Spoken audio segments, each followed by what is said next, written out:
Black Star Network is here. Oh, no punch! I'm real revolutionary right now. Thank you for being the voice of Black America. All momentum we have now, we have to keep this going. The video looks phenomenal. See, there's a difference between Black Star Network and Black-owned media and something like CNN. You can't be Black-owned media and be scared. It's time to be smart. Bring your eyeballs home. You dig?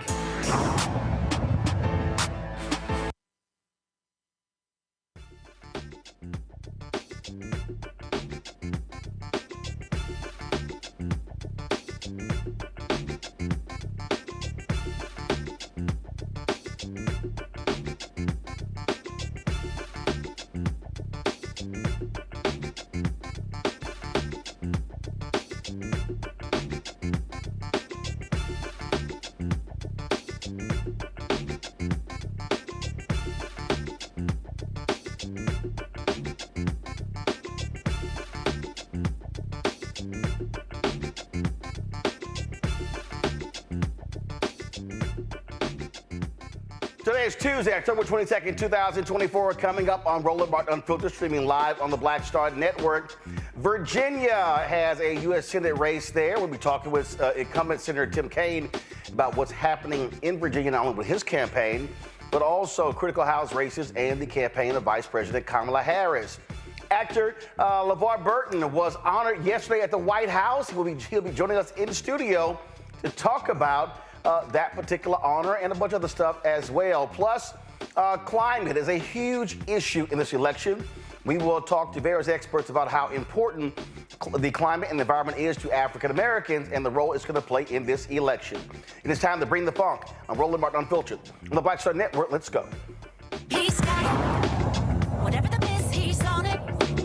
Whatever it is, he's got the scoop, the fact, the find. And when it breaks, he's right on time and it's rolling.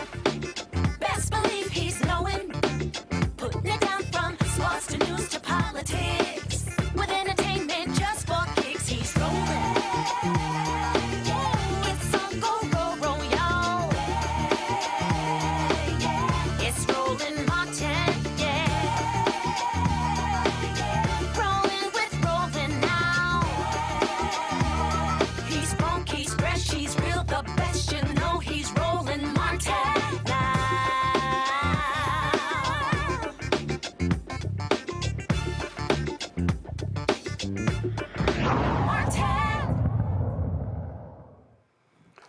much attention is focused on the presidential race, but the reality is the U.S. Senate is also up for grabs. Democrats are focused on trying to maintain their critical seats.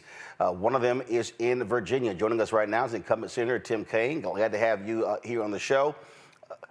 First and foremost, in this particular race, again, we look at what's happening in Montana with John Tester. Of course, Joe Manchin chose not to run. Then you got close races in Texas. You see some separation happening in Florida. And so give me a sense of what's happening in your state when it comes to your race. Well, Roland, listen, thanks for having me on tonight. I'm glad to chat. I feel good about my race. We're 2 weeks out. We've worked very hard. I think I just passed 200 campaign events around Virginia this year. I'm getting everywhere, and I am not giving up on anybody or any part of the state, no matter how red it might be or no matter how, quiet it might have been in earlier elections. I'm going out and really trying. And I will say this, the Joe Biden putting the torch of leadership into Kamala Harris's hands in July fundamentally transformed the energy. I was feeling good about my race, but the presidential race in Virginia was looking real challenging. And as you know, we used to be rock solid red forever. We started to go blue with Barack Obama in 2008. Joe Biden putting that torch into Kamala's hands has really given us a great opportunity to win the 13 electoral votes for her and Tim Walz. I feel good about my race. And then there's 3 congressional races that are very tight in Virginia. You know Virginia well. You know the 2nd, 7th, and 10th races I'm talking about. So I'm trying to run my race in a way that will. Look like you're freezing a bit there, so folks, let me know if we have the senator's feed. Let me know if that is straight. You talked about those other races as well. Look, I was there in Virginia last year with Don Scott, who is now the Speaker of the House in Virginia. And yeah, we see what's happening on the level, in terms of on the local level in these state races. And so right now, everything is not about, frankly, to be honest, it's not about television ads or radio ads. It's really about ground game. And so what is that ground game in Virginia, not only for your race, but also for the presidential race and those congressional races? Roland, we feel really good about the ground game, and I think the Harris-Walz campaign also looks at the Virginia ground game as a little bit of a model. We put it together early last spring to get petitioning done for everybody, and then we rolled right from that petitioning into a ground game. You're right, the ads do matter, but at the end, it's the person-to-person touch. And so, we've really focused on don't leave any communities out. We can analyze early vote, and we see where early vote is strong and where it's weak. We see where communities are energized and also where we need more attention, and we're making sure that we deploy and even move resources around into the parts of the state where we need to definitely knock it out of the park. I'm thinking about Hampton Roads in particular, that 2nd largest metro area in Virginia. We're spending a lot of time focusing there to make sure we get the turnout we need. One of the things that I've been traveling around the country, and I've been in Ohio, I've been in Texas, I've been in North Carolina. I mean, there's so many different places. And Republicans are hitting the vice president, Democrats hard on transgender. You can't watch a football game and not see 8, 10 ads. They've run some 30,000 ads all across the country. What do you make of that? Is it moving the needle? And how do Democrats respond to this attack? Because they clearly are trying to target male voters. Roland, here's what I think about that. I think the R's might be investing a lot of money into what will ultimately be kind of a cul-de-sac, because if there are voters out there who are really mad at transgender folks, and that's a huge issue for them, they were already not voting Democratic a long time ago on some other issue. So I don't think this is, a persuasion issue. I don't think it's one that's adding to the Republican vote total. I think it will be confirming in some folks that we're going to vote Republican, what they might do anyway. But anytime you pick on a portion of the population that is a fraction of 1% and you try to make them the all-purpose bogeyman, I don't think you really move the needle that big. I think, as I'm traveling around Virginia, I tell you what people are talking to me about. They want to talk about the economy. They want to talk to me about reproductive freedom and personal liberty, and they want to talk to me about health care costs. Those are the big 3. And there's a huge drop-off between that and anything else. And so, we'll see come election day. I've seen the ads too. I've watched the Republicans run this playbook of picking a marginalized group and just piling on them. I've seen this in other elections with other marginalized groups, and LGBTQ folks are this year's version of that bogeyman for the R's. But I don't think that ends up gaining them any votes. When we talk about the issues, obviously economy is front and center. Immigration is an issue that comes out as well. Specifically, what are you saying to Black Virginians when it comes to the issues that matter the most to them? I think African Americans in Virginia, the economy is number one. It's the issue that matters the most to the most people. Certainly talk about civil rights lawyer, the work that I've done to advance the voting rights legislation in the Senate, and I've worked with Kamala Harris to bring down maternal mortality. I talk about those issues because folks get them and they matter, but you do have to make the economic case. And I think an economic argument that we need to make even better as Dems is that the Republican economic philosophy since Reagan has been cut taxes, cut regulation, and it generally doesn't work very well.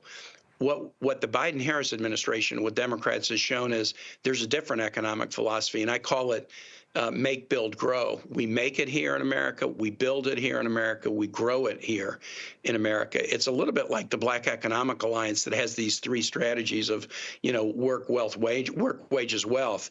I think we have a very different economic case than the Republicans, and I think we need to lean into it, that we're manufacturing again, and we're building with infrastructure again, and that's creating high-paying, good jobs for folks. And then we're also innovating again and making a new way on areas like clean energy. So the issue that I want to lead with African American voters and all voters is that we're better when it comes to the economy. We're more likely to grow an economy that works for everyday folks and not just for the folks at the top. On that particular point when you talked about where African Americans are on a lot of these issues, one of the, you used to head the Democratic National Committee, and the thing here, and I've been saying literally for the last 12 years, that Democratic strategists have not been paying attention to the Black electorate in terms of the further you get away from the Black civil rights movement, they don't align or self-identify as Democrats. And so we've seen the attention when it comes to Black men, trying to also persuade young Black women. That, to me, is an issue that Democrats are going to have to contend with because you simply cannot afford erosion of your base.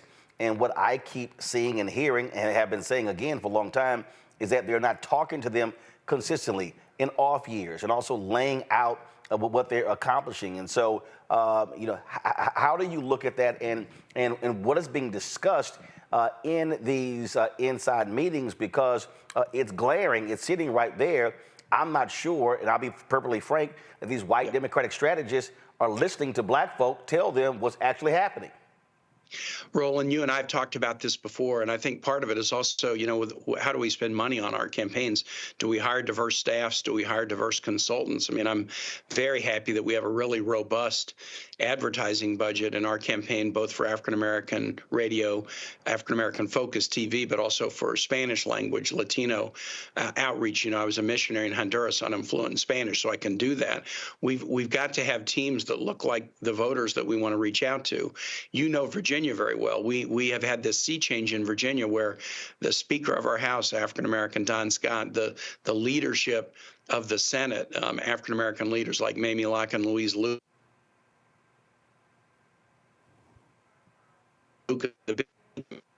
Reverend Luke Torian. We have strong African-American leadership now dominating our state party and our state legislature, and they're making sure that we pay attention and that we focus our priorities, our outreach, and also who we hire and the teams we put together. But you're right, we got to do much more of this at the national level, no doubt about it. It helps the fact that Democrats have started to put tickets together that look more like America with, Barack Obama in 08 and 12 and Kamala Harris for VP in 20 and now leading our ticket in 2024. We've shown a willingness to put together tickets that really are looking like the voters, and that's so important, and I think that speaks pretty loudly to folks too. Well, it's going to be a very busy election night, and so we'll be covering it extensively, and so be looking at this race as well. And last question for you, that's Texas race. Looking at that, Sherrod Brown's race in Ohio. What help are Democrats sending to them? Because again, both of those are very tight races, and the reality is, you gotta hold on to the Ohio Senate seat. And again, and Montana, it looks like Tester is down anywhere from 4 to 6 points. That's slipping away. And so the pickup may very well be the seat in Texas, especially with the independent who's leading the Republican in Nebraska. Roland, you said it right. We're going to lose the West Virginia seat, and that means we lose our majority. If we lose one other seat, we lose our majority, and so we can't. And the Montana race is looking tough right now. But I tell you, I don't think anybody's ever made money betting against Jon Tester in Montana. I would advise people not to bet against the guy. He's tough. He's a great campaigner. But it is good, as you point out, that we now have some races on the chessboard that people might not have thought. Colin Allred in Texas did a hell of a job in that debate last week, a fantastic job, and he is really scaring Ted Cruz. And the Republicans who weren't planning on spending money are now having to, and Dems are too. You see Kamala Harris is going to Texas in a couple of days. That's because of that very close race that she has a chance to help influence. Sherrod Brown, he's ahead in Ohio, in a state where the law of averages says he would be behind, but he's ahead. I think he's going to win. I don't think he loses that race. And then we have this unusual setup in Nebraska where there's both Senate seats are up, one Republican incumbent. Pete Ricketts is way ahead, but Deb Fischer is in the fight of her life against an independent union organizer who has done a hell of a job. That is a real wild card race. It's just good as we're looking at a tough map to know that we got a couple of pickup opportunities out there. All right. Senator Tim Kaine, we appreciate it. Thanks a lot. Absolutely, Roland. Thanks, man. All right, folks. Today, former President Barack Obama was on the road with Minnesota Governor Tim Walz. They were in Wisconsin. Vice President Kamala Harris is preparing for interviews with NBC and Telemundo. And as you heard Senator Tim Kaine say, she will be on the road in Texas on Friday. And so a lot's happening in the political world. Going to go to a break. We come back. We're going to chat with LeVar Burton. He's got lots of awards, but he picked up a big honor yesterday at the White House. We'll tell you all about that. Plus, in our second hour, climate, the environment, huge issue, and it greatly impacts African Americans. We'll be focusing on that as well. You're watching Roland Martin Unfiltered right here on the Black Star Network. Back in a moment. IVF is a miracle for us because it allowed us to have our family. After having my daughter, I wanted more children, but my embryo transfer was canceled 8 days before the procedure. Donald Trump overturning Roe v. Wade stopped us from growing the family that we wanted. I don't want politicians telling me how or when I can have a baby. We need a president that will protect our rights, and that's Kamala Harris. I'm Kamala Harris, and I approve this message. Bob and I both voted for Donald Trump. I voted for him twice. I won't vote for him again. January 6th was a wake-up call for me. Donald Trump divides people. We've already seen what he has to bring. He didn't do anything to help us. Kamala Harris, she cares about the American people. I think she's got the wherewithal to make a difference. I've never voted for a Democrat. Yes, we're both lifelong Republicans. The choice is very simple. I'm voting for Kamala. I am voting for Kamala Harris. In 2016, Donald Trump said he would choose only the best people to work in his White House. Now those people have a warning for America. Trump is not fit to be president again. Here's his vice president. Anyone who puts himself over the Constitution should never be president of the United States. It should come as no surprise that I will not be endorsing Donald Trump this year. His defense secretary. Do you think Trump can be trusted with the nation's secrets ever again? No. I mean, it's just irresponsible action that places our service members at risk, places our nation's security at risk. His national security advisor. Donald Trump will cause a lot of damage. The only thing he cares about is Donald Trump. And the nation's highest-ranking military officer. We don't take an oath to a king or a queen or to a tyrant or a dictator. And we don't take an oath to a wannabe dictator. Take it from the people who knew him best. Donald Trump is a danger to our troops and our democracy. We can't let him lead our country again. I'm Kamala Harris, and I approve this message. Here's a 78-year-old billionaire who has not stopped whining about his problems. Oh, she had a big crowd. Oh, the crowd. This weird obsession with crowd sizes.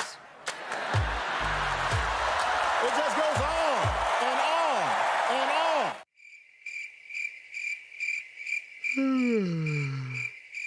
America's ready for a new chapter. We are ready for a President Kamala Harris. I'm Kamala Harris, and I approve this message.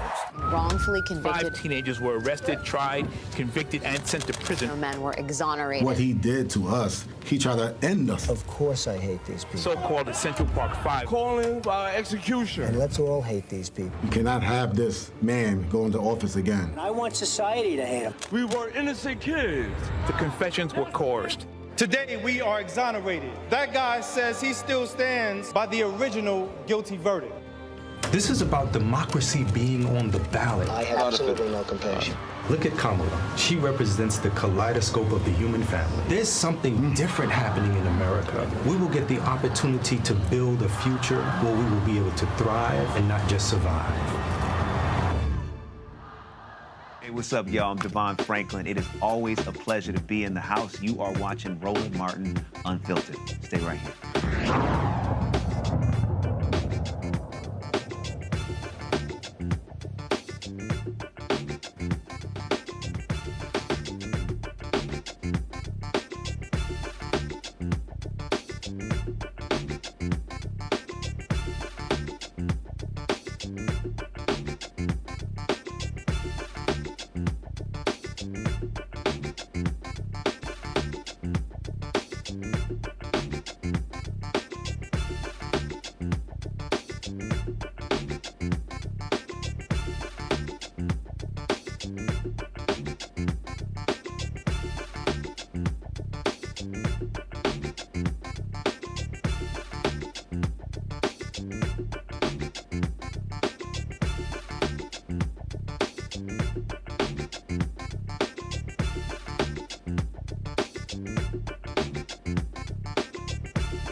Hey, folks, welcome back to Roland Martin Unfiltered, the Black Star Network. Joining us in studio is actor, game show host, reading enthusiast, and all that good stuff, LeVar Burton. What's happening?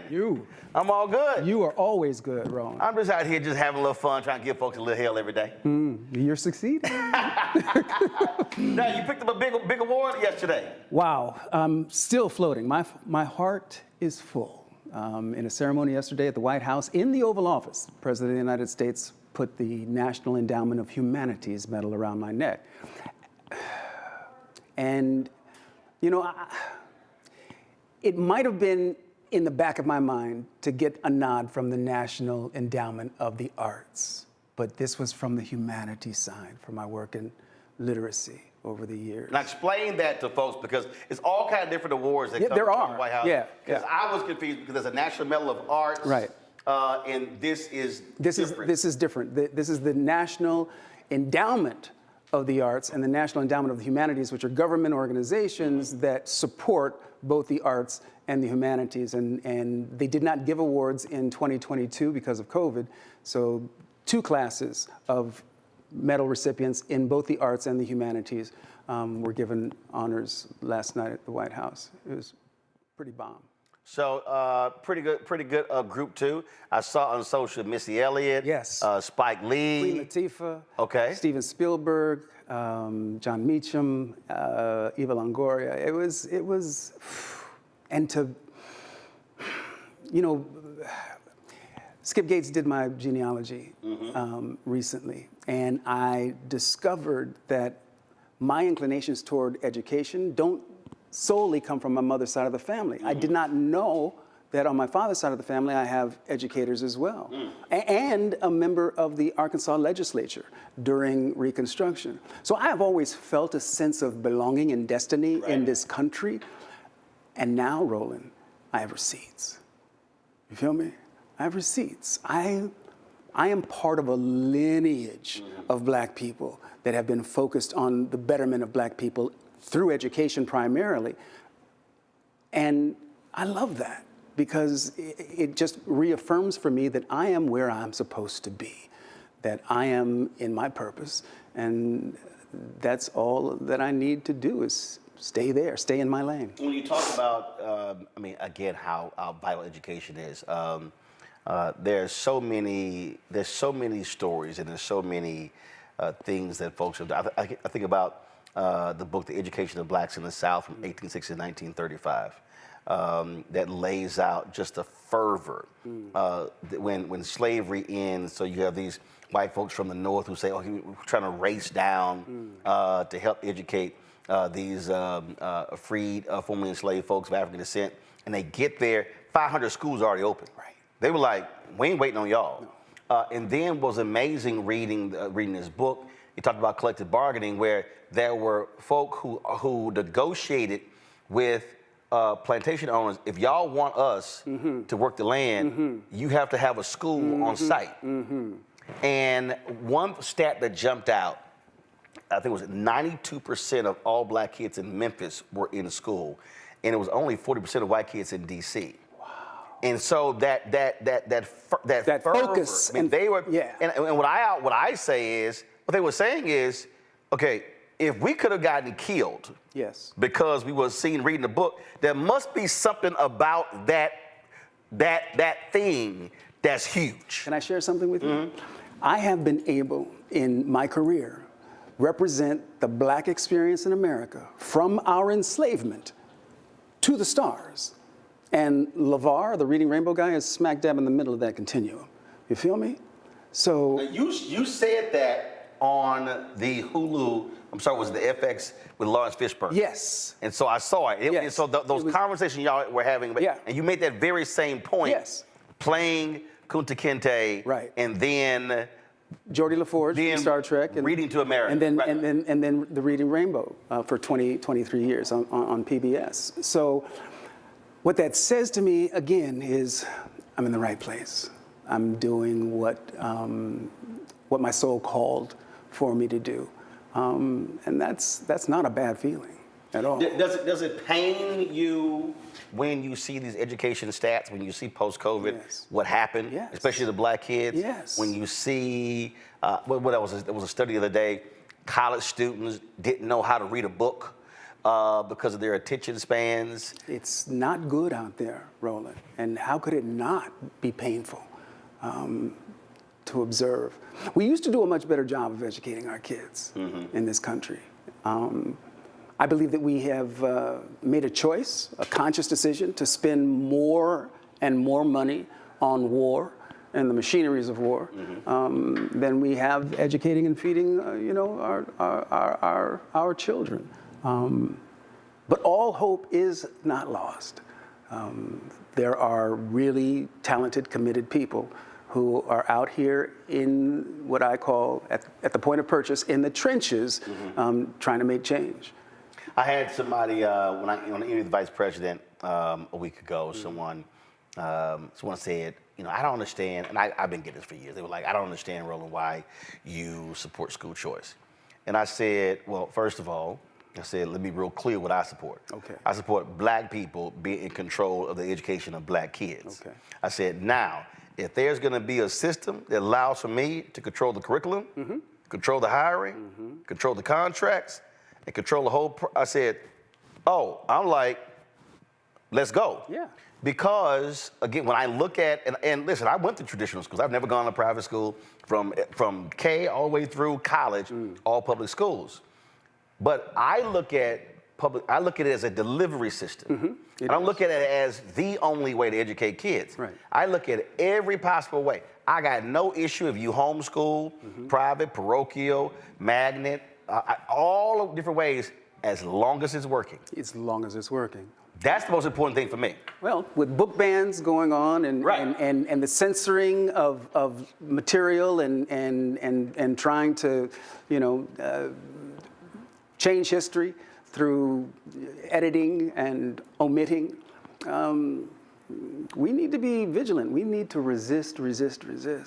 But see, that also happened because many of us checked out of the political system. So after the 2020 election, Steve Bannon and others, they made it clear. Moms for Liberty were organizing, and they were running their folks in a lot of majority black areas, low turnout, and all of a sudden the folk woke up. School boards. Here you had full of these majority of these folks running these school boards. Yeah. The first thing they started doing was firing superintendents. Yep.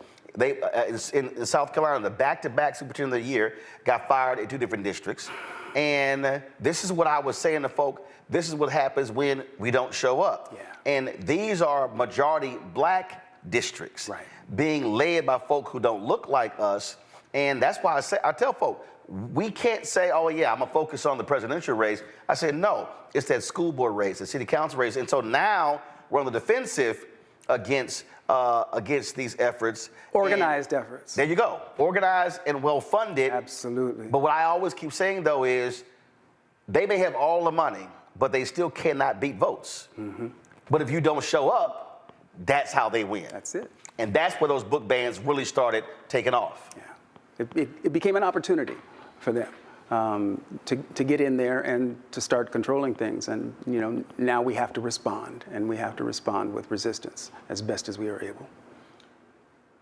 How, I want to say aggressive, but are there any examples, and I'm sure it is, you've been out public somewhere, and you've come across a young kid, and do you challenge them, question them on what they're reading, and require them to recite it back to you? I like engaging with young people. I was with young people today at a correctional facility, not too far out of town. I like engaging them around what their passions are, because I believe that parents ask me all the time, how can I get my kid to read more? And I generally ask them 2 questions. Number 1, how often do your children see you read? There you go. That modeling is critically important. Absolutely. That's first. And then I ask them, what are your child's passions? Right. It's our passions that tend to drive our reading appetites. I've said for years, if your kid likes superheroes, then damn it, buy your kid comic books. Right. Because I don't care what. That's the entry point. I don't care what the gateway drug is. Right. I just want kids to read. Right. I was, when I was in Arlington, Texas, I was at a barbershop, and the brother who was cut by his name was Cotton. And so Cotton, that was his nickname. And his son's nickname was Lil Cotton. So all the guys in the barbershop were talking about Lil Cotton was a baller. I mean, was a hooper. And so they all sitting here talking about his exploits. I'm getting my hair cut, and I was like, Lil Cotton. I said, what you reading? He's like, excuse me, Mr. Martin. I said, what are you reading? I said, I don't want to know what you read in school. I want to know what you read out of school. Right. And so he sort of asked a question. I said, well, here's the deal. Every time I come in here, I'm going to ask you that question. And I'm going to need you to tell me, I want to know the book. I want to know the author. I need you to tell me what it's about. Yeah. And he was like, he said, yeah. So then his dad said, man, he said, Roland, I gotta apologize. He said, man, I should be doing that. I said, Cotton, it's all good. I said, but let me help you out. I'm not interested. I said, they all talking about his basketball skills. I'm not interested in that. I want to know what he's reading. He gets a Division I scholarship, goes to Southern Methodist University, ends up injuring his knee, but graduates. Good. But the thing there, because I do it all the time, I will ask, what are you reading? Yeah. Because I don't assume that parent is making them do it. Yeah. And I've had some folks go, I can't believe you asked that question. I'm like, no, I want to know that. And because I always got books with me. It's a great question to ask young people. It really is. And, you know, with the device in our hands, it's a taller hill to climb. And see, with the devices, I then go, what are you reading on the devices? Because see, that's the other thing. Because you can. They do. I can't watch a movie on my phone. I mean, I can, but I don't enjoy it as much. Oh, absolutely, yeah. Yeah. But I'm from a generation where, you know, I have an attachment to printed words on a page. Yeah, right? I can't do audiobooks. You can't. Some people can't. It's crazy. I can listen to speeches. Okay. I can listen to sermons. I can remember those things, but for books, I have to actually read. Yeah. And I read very fast because I typically read 7 to 9 books at one time. Okay. I can't do one and go, no, my brain is, so I'm like literally, so it'll be 20, 30 pages here. So I have books all over the place, like literally in every room, in multiple cars. Yeah. I remember I was covering a NASCAR race when I worked for the Fort Worth Star-Telegram. It was in Hampton, Georgia. But the traffic was literally backed all the way up to the freeway in Atlanta. I read 100 pages of Katharine Graham's autobiography sitting in traffic. We weren't going nowhere. It was like okay, all right. So again, that's how that's how your mind works. Yeah. Being a voracious reader has been one of the most dominant influences in my life. And it all comes from my mom. My mom was a reader, right?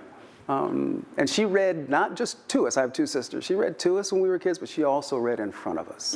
And that made the big difference. I remember one of my nieces, so I've had, my wife and I've raised 6 nieces. Nieces? And one of them came to me and she's like, Uncle Roro, she says, can I watch TV? And I went, she went, read a book. Good, I went, good choice. That's a good answer. Literally, it was just a look. I was like, yeah. like read a book. But they saw me reading, and again, I have books everywhere. So then as she gets older, so she's in college. So she comes to me and she's like, okay, we have this assignment. And I was like, okay, what's the assignment? It was something dealing with Reconstruction, U.S. Senators. I was like, okay. So we go to the library, here. So all of a sudden she got like 8 books and she's like, okay, I just asked a simple question. I was like, oh yeah, but this is the first black senator. Here's that book and here's this one. I'm like, yeah. So here's your assignment. So she's like, he gonna hand me 8 books to read. I was like, look, you asked the question. I said, ain't my fault. I read all the books. But I was like, yo, if you want that subject, I said, go read all that. Then you have a better understanding. Yeah, absolutely. But that's just how I've always operated. Challenging our children, challenging our kids, and having high expectations for them is a good thing. I want to go back to those conversations in the series on Donald Sterling. Clipped. Were those actual discussions you and Doc Rivers had? No. Was that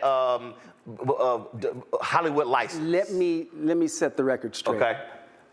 I have never met Doc Rivers, but those conversations all came directly from my life and my lived experience.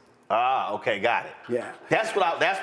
The writer Gina Welch came up with I thought, an ingenious device to give the audience a sense of Doc's mindset during that crisis through these conversations with LeVar Burton in the sauna at the condo. And the final conversation that we had was really my whole reason for wanting to take part. When Fish called me and said, would you be okay playing yourself in this thing that I'm doing? And I said, absolutely, provided I can talk about something real, something meaningful to me. And I wanted to talk about my rage. So have you not talked? Have you? So not yet. It's coming. It's coming. It's gonna happen. Because I was watching it and I was like, and that's always how, whenever I see, again, first thing I'm thinking, okay, did this actually happen? Right. That's like the first thing I go to. I'll actually be watching something and I'll be like, yo, did this actually happen? This actually happened. And I'm just wondering, and I was like, because again, the conversations were fascinating. Until we're having back and forth because they were really speaking to, again, what it means to be a black man in America, right. a successful black man in America. What are the pressures? What are the pleasures? Right? It was real talk. Oh, it was. I mean, it was. And those are conversations that Fish and I have all the time. You see what I'm saying? We have those conversations all of the time, and so we just moved the venue to a set. Because what I thought was just so interesting, especially when he was talking about, you know, what he went through. And I remember reading the story of when his house was burned down in San Antonio. Right. And how he would often just try to put stuff aside. And folks, if y'all haven't seen Clipped, it's a fascinating series about all the internal drama over the racist comments Donald Sterling made. He owned the LA Clippers. And it was just so interesting. And then the conversation between Doc and his dad. And so here he is, he's trying to control this rage and wants them to focus on playing basketball. And then wonders, man, should I have allowed that rage to move forward? Because it was interesting watching it, because I remember sending Chris Paul a couple of messages. And I think what happens too often when these moments take place, we know in this country, we want sports to just sort of just serve as this that's just our escape. Let's just escape this stuff. Let's just sort of just step away from it. As opposed to confront it and then confront even the broader issues here. And so that's why I just really thought that was just what was really fascinating. Clipped did that, I thought, very well. Yeah. It really talked about the issues attendant to the world of sport. Yeah, and how race definitely plays a factor, always has, right? Look at the NFL today. Yep. All the black quarterbacks. They wouldn't let black men play quarterback back in the day, but could have played two positions. Could play quarterback or middle linebacker. Yeah. Because the middle linebacker is seen as the quarterback of the defense. It's quarterback of the defense calls the shots. Same thing. Right. Absolutely. Same thing. Yeah. Same thing. We recently lost John Amos. And of course, y'all connection to Roots. We played the same character at different points in his life. Yeah. Roots cast is getting a little thin. We lost Lou. Yep. We've just lost John.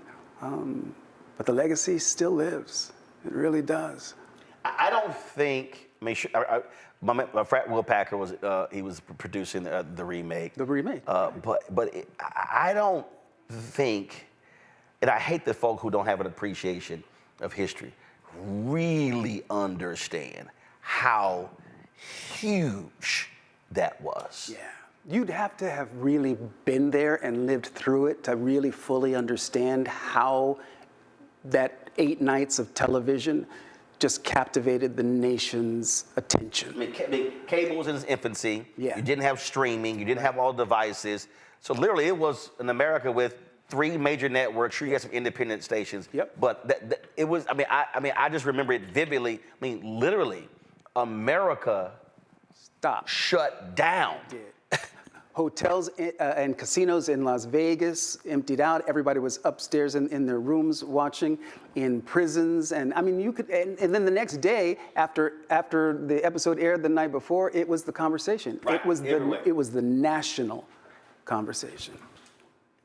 Did all of y'all? First of all, remember, every dadgum black actor was trying to get in it. Yeah. I mean, it was the thing to get in. It was. But as y'all were shooting it, did people really understand? What was clearly understood, and you know, Roots was my first job. It was my first professional audition. So my very first day as a professional. Out the gate. Out the gate. I was a student. I was a drama theater major at the University of Southern California in Los Angeles. So my first day as a professional actor, Cicely Tyson played my mother, Dr. Maya Angelou played my grandmother, okay? And they schooled me. And in the makeup trailer, which is sort of the heart of a set, because it's where the actors all congregate in the morning and they get their touch-ups there after lunch and they take their makeup off at the end of the day. The excitement from the vets was palpable to me. They were saying, I've been doing this a long time. This is the first time I've really been able to portray my people in a way that makes me proud and puts us in a light that we deserve. And I observed that. Everything I know as a professional, I learned from them, from Lou and Cicely and Dr. Maya.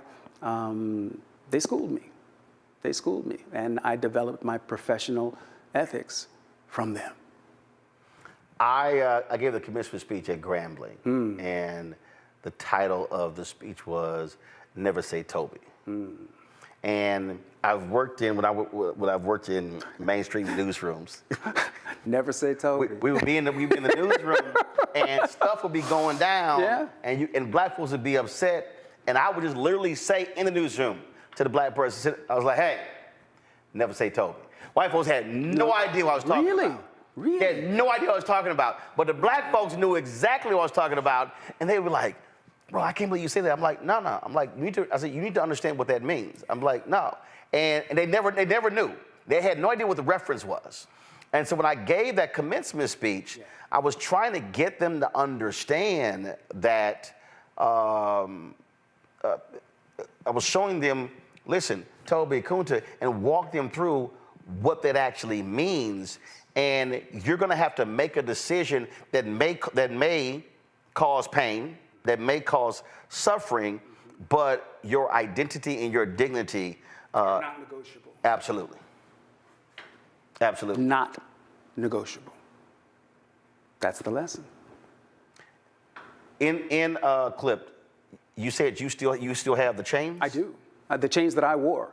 The producer, Stan Margulies, presented them to me on a plaque at the end of shooting. The plaque reads, "To a Mighty Child, CHILE," from Stan and the Roots Gang. One of my most proud possessions. Richard Roundtree once said, and we talked about it when I interviewed him, God rest his soul, that it bothered him for a long time that he was defined by Shaft. And his daddy said, "Son, a lot of people have roles and don't. Nobody remember them." And it was then he actually started embracing that no matter what he did, they still saw John Shaft. Has it bothered you, or have you always just embraced the fact that well, it don't matter what you do. You could be the host of Trivial Pursuit, and you could be doing all this other cinema stuff, and they gonna remember who played Kunta Kinte. Yeah, it doesn't bother me in the least. Quite the contrary, man. I'm proud of Kunta. Kunta is an international symbol for the indomitability of the human spirit. And Roots was responsible, Roland, in my opinion, for helping to alleviate the shame of our enslavement, right? Black people, I can't get in terms of I could not get my mother to talk about her life, right? And I finally figured out. Why you talking? My daddy's texting me. Is he? He texted me. I'm watching the show. I'm like, I'm working. He's like, what was that you said? Never say what? Daddy, I said never. Dad, I said never say Toby. Where is he? Like literally. Where is he? In Dallas. In Dallas. Literally, like, what was that you said? Never say what? Never say Toby, Daddy. That's what I was. Dad, the man is working. He's working. That's crazy. That's awesome, though, that you answer your father. He does it all the time. Right. One time he texted me, told me to move on from a subject. I was like, Dad, this is my show. Yeah. I said, I'm gonna stay right here. He watched so much news and read the newspaper. That's why What's his name? Reginald Martin Sr. Mr. Martin, I, sir, am a big fan of your work. Straight up. That's the truth. That's the truth. Appreciate it. Appreciate you. Appreciate it. You were answering. What the hell were you talking about? What did I ask him? Y'all remember what I asked? Ask your father. Yeah. He was watching. Actually, we'll come back to it. I do want to ask you this here because so when the remake came out, Snoop did a video. Man, we're so sick of all these slave movies. Yeah. And what happened was I saw it when it went viral, and then I saw all of these stories being done internationally. Sure. So then I did a video. Okay. That then got picked up and then it went international. Okay. And then he did one coming back at me, but I never responded. Okay. Because I only need to hit you one time. And then he eventually deleted both of his. Okay. And we later had a conversation. And what I explained to him was why I felt he was wrong. And why, because he was like, I'm sick of all these slave movies. And I said, the problem is we as black people are viewing these movies through the wrong lens. We are looking at these movies as, we were being subjugated, why we gotta be slaves. Whereas I go, no, those were heroes. Yeah. So I just saw the movie Emperor about the brother who fought alongside John Brown. And that's how I view them. The Will Smith film, There's an Apple, same thing. I'm like, no, those are real life superheroes. And I think that we have to change this in terms of how we view those films because of what folks endured, how they fought, what they went through, the folks who tried to escape and kept trying to escape. No. They understood that this is not going to define them. What all about. Right. Absolutely. It was absolute resistance. But here's the thing. I think I understand the perspective and point of view in as much as if that's the only thing we see of ourselves in the media and film and television, then that's a problem. Yes. That reveals. Right. That's the only movie that can get made. Yes. Right. So I understand the impulse, and I agree with you. Those stories are heroic. They are about heroes. Because when I look at, even when we talk about civil rights era films, sure. I can't help but see heroes. Yeah, because they are. Because they are, right? They put in the work, right? That laid the foundation for where we are. Now, we are far from a perfect union, but we are an essential part of the makeup of this country, right? And as I say, we have receipts, and we're not going anywhere. Right. I remember I had that white supremacist Richard Spencer on my TV One show, and exactly what I said. I said, yes, you may want to go to the gym and work out because we ain't going nowhere. Yeah. I said, let's be real clear. Yeah. We ain't going nowhere. And it was a call to arms that was letting you know. I'm like, we're not about to back down from any of this. Yeah. And that's where that never say Toby comes in. That's it. That's exactly right. That's exactly right. So that's always been sort of just my mentality. I like it. Because it's just and you know on the flip side of that. So when you know what the consequences are, same thing. That character knew he was gonna get beat. Knew there were gonna be lashes, but I am not going to give in to this. And I think for a lot of folk, we accept, man, when I worked at CNN, people were like, man, dog, aren't you going a little too hard? No. And I never forget Bernard Shaw, after I left, when I was on the board of the National Association of Black Journalists, we were going after CNN. I called him. He did a clip where he spoke at our convention in Vegas, where he said, white men, you're nothing but more than a small pimple in this world. He gave this amazing speech about diversity. And I called him, and he said, I said, we're doing this campaign, I want to use your clip. He said, Roland, every generation has its moment where it has to fight. Yeah. He said, now it's your turn. He said, absolutely. Yeah. And that's the thing I think that I try to remind folks on this show, we can't act like there is no fight. Yeah. Somebody got to swing. Yes. 4 nieces and nephews and brothers and sisters come behind. Sometimes it's a folding chair.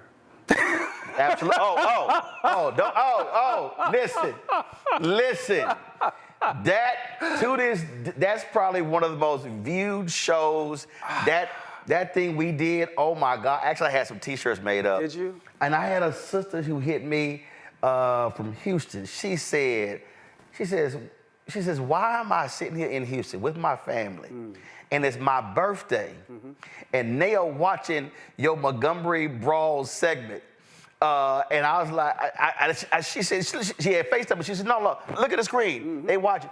But that was just one of those moments. It was a moment. Where everybody black got it. When my man threw that cap in the air. It's on. It's on. It was a moment, and it was an important moment for America because what we were able to see, right, and through the magic of these screens being in everybody's hands, was an injustice in progress. And then the people observed that moment and said, oh, no. You're not going to give, he's doing his job. Right. You were trying to give that man a hard time, and people, brother swam, jumped off the boat and swam across. The cavalry showed up. They did. They absolutely did. And it was a powerful reminder of what we are capable of when we work together for a righteous cause. And we don't have to know you. No, we don't. But we know the situation, what's going on. Yes. As you were talking, we were talking about is there a real life character that you've always wanted to play or would love to play? I don't know. I don't think about that, Roland. I have made a career of taking what the universe brings my way and doing the best I possibly can with it. I'm not the kind of guy, I'm not like Kevin Costner. I'm not the guy that can say, you know what I want to do next year? I want to do this movie or that movie. That's not my life. I take what the universe puts in my path. But you wanted Jeopardy. I wanted Jeopardy. I did, and I declared it because I thought I was right for the job. Right. I did. I absolutely did. And so I was very public about wanting to get a shot at succeeding Alex Trebek. What I didn't understand at the time was that there was a process, right, to that dream coming true. I tell kids when I speak to them, I say, life, like walking, is a controlled fall. When we're walking, that other leg always comes out. Otherwise, we land on our foreheads. You feel me? Take the step that's in front of you. The next step will always reveal itself. You don't need to know the end of the story while you're still in chapter 1. Life, like walking, is a controlled fall. Take that first step. The next step will come along. So what I didn't understand was going after Jeopardy was the step that led me to Trivial Pursuit. And Trivial Pursuit has given me something that Jeopardy never could have done, which is my own show where I do not have to follow in anyone's footsteps. I get to set the imprint, and that's invaluable. So did that happen because no one knew you even remotely interested in being a game show host? It was kind of like, wow, okay, that's a great idea. Here's the thing. I was interested in being the host of Jeopardy. I was singularly focused on that. And when it didn't happen, I had to sit in the discomfort of not knowing, well, what was that? I felt like I got hit by a train. Because so many people rallied behind you. They were like, excellent choice, absolutely. There was a MoveOn.org petition with hundreds of thousands of signatures on it. But the lesson was, sit in the discomfort long enough and the answer will be revealed. See, I have always, it's been very interesting. I remember when this was before, no, actually it was early, I was at CNN, I'll never forget. So Suzanne Mavo and I had the same agent. And he would always do a dinner party with all of his clients at our Black Journalist Convention. And I remember she came to me and she said, you really could be like Lou Dobbs if you do this, this, this. I said, I don't want to do that. And she looked at me and she was like, no, I don't want to do that. So I got no interest in doing that. And it was interesting there because what happened was, and I never forget another executive, David Borman, now deceased. I remember we were talking one day when I had launched a line of ties, ascot, and bow ties, and I had other stuff. He goes, now you know, if you were full-time here at CNN, you couldn't be doing all these things. And I went, I know. That's why I'd never be full-time at CNN. Exactly. And like they never understood who you were. Right, but they also didn't understand that I didn't see them as the be-all to end-all. Yes, exactly. And I think for a lot of us, that's part of the problem. I really think after my book, White Fear, my next book should be called White Validation. Because it's so many of us, I was having this discussion with a brother, when Luther Vandross just wanted to cross over. Yeah. And in fact, one year, Lionel Richie wins pop Grammys, Luther wins the R&B Grammys, and Luther was unhappy. And I was like, what the hell? And I think so, it's just that idea. And I think for a lot of people, that's the thing. They want to, there's this crossover to appeal to the masses where I was kind of like, no, I'm gonna do me. Yeah. And I've had publicists who didn't get that, who didn't understand what that means, who didn't understand that for me, I'm perfectly fine what I've built, what I've created, what I've done. And I'm like, no, I don't need to do that. And people really don't understand that. I had an anchor at one of the networks said, are you really having fun? I said, oh, I'm having a ball. I said, because I don't have to ask nobody nothing. I could literally, again, if I say, all right, we're going to broadcast from Miami for a week, we're gone. If we're going to broadcast from the all-black town, Princeville in North Carolina, there we go. I said, I'm not asking permission. And I think that's hard for a lot of people to understand. It can be, yeah. Because they're seeking approval. Because we've been indoctrinated in a certain way. We've been indoctrinated to elevate that gaze as the end-all, be-all of our existence, and it's simply not true. We can re-educate ourselves. And because, again, what you're talking about when terms you make that step. Back to True Pursuit. How? Thursday nights, 9 o'clock. See, there you go. Get that in. Thursday nights, 9 o'clock. Raven Simone at 8 with Scrabble, LeVar Burton. There you go. At 9, from 9 to 10. Please tell your friends. Tell people you don't even like, okay? Please, because... Because the craziest thing is, I didn't know until today that you were even doing the show. Right. When did it start? This Thursday will be episode 4, season 1, episode 4. I had no idea, because as a family, we always play Trivial Pursuit. Everybody has played Trivial Pursuit at least. It was 2 games that was in our family. Scrabble. Yes. And Trivial Pursuit. Right. And it probably took, I'm trying to think which one of us, me, my brother, my sister, it was 5 of us, one just recently deceased. But I'm trying to figure out how long did it take one of us to beat my daddy. Because he didn't believe in letting you win. He would just abuse you, spelling words you ain't never heard of. But eventually he got beat. So Scrabble and True Pursuit was a thing, and you had to know because he watches all the Jeopardy and the answer and all the stuff. So I'm like, dude, really? What I love about this show is that it is Trivial Pursuit. It's the game that you're familiar with. You will get some of the answers right. You will get some wrong. And at the end of the show, you will have learned something. I say at the end of every episode, Trivial Pursuit, where knowing stuff is celebrated. Yep, absolutely. What are you reading right now? I'm not reading anything right now because I am writing my memoir. So I am trying to, keep the, the attic clear, keep other stuff out. So I've been on a reading fast for the last 3 months, and I'm putting words on the page. Do you have a process? I do. Yeah. And are you actually writing? Yes, I am. Yeah, I am. I am writing, and I have help, right? Because I'm busy. But this person is helping me structure the narrative from my life, and I'm grateful. I'm grateful for that assistance. So my book, White Fear, I was so busy, I couldn't sit down and write it. So what I would literally do audio dumps. It took me 3, the literary agent was like, okay, Roland, when this book, I was like, listen, I said, I'm just trying to tell you, I cannot sit down and do this. And then I was at a conference and I met a woman who knew a ghostwriter. And I was like, perfect. And I remember we even did the book. They were like, well, should have put, I'm like, hell yeah, put a name on it. I don't care. I said, I don't do that ghost stuff. But I would literally just talk.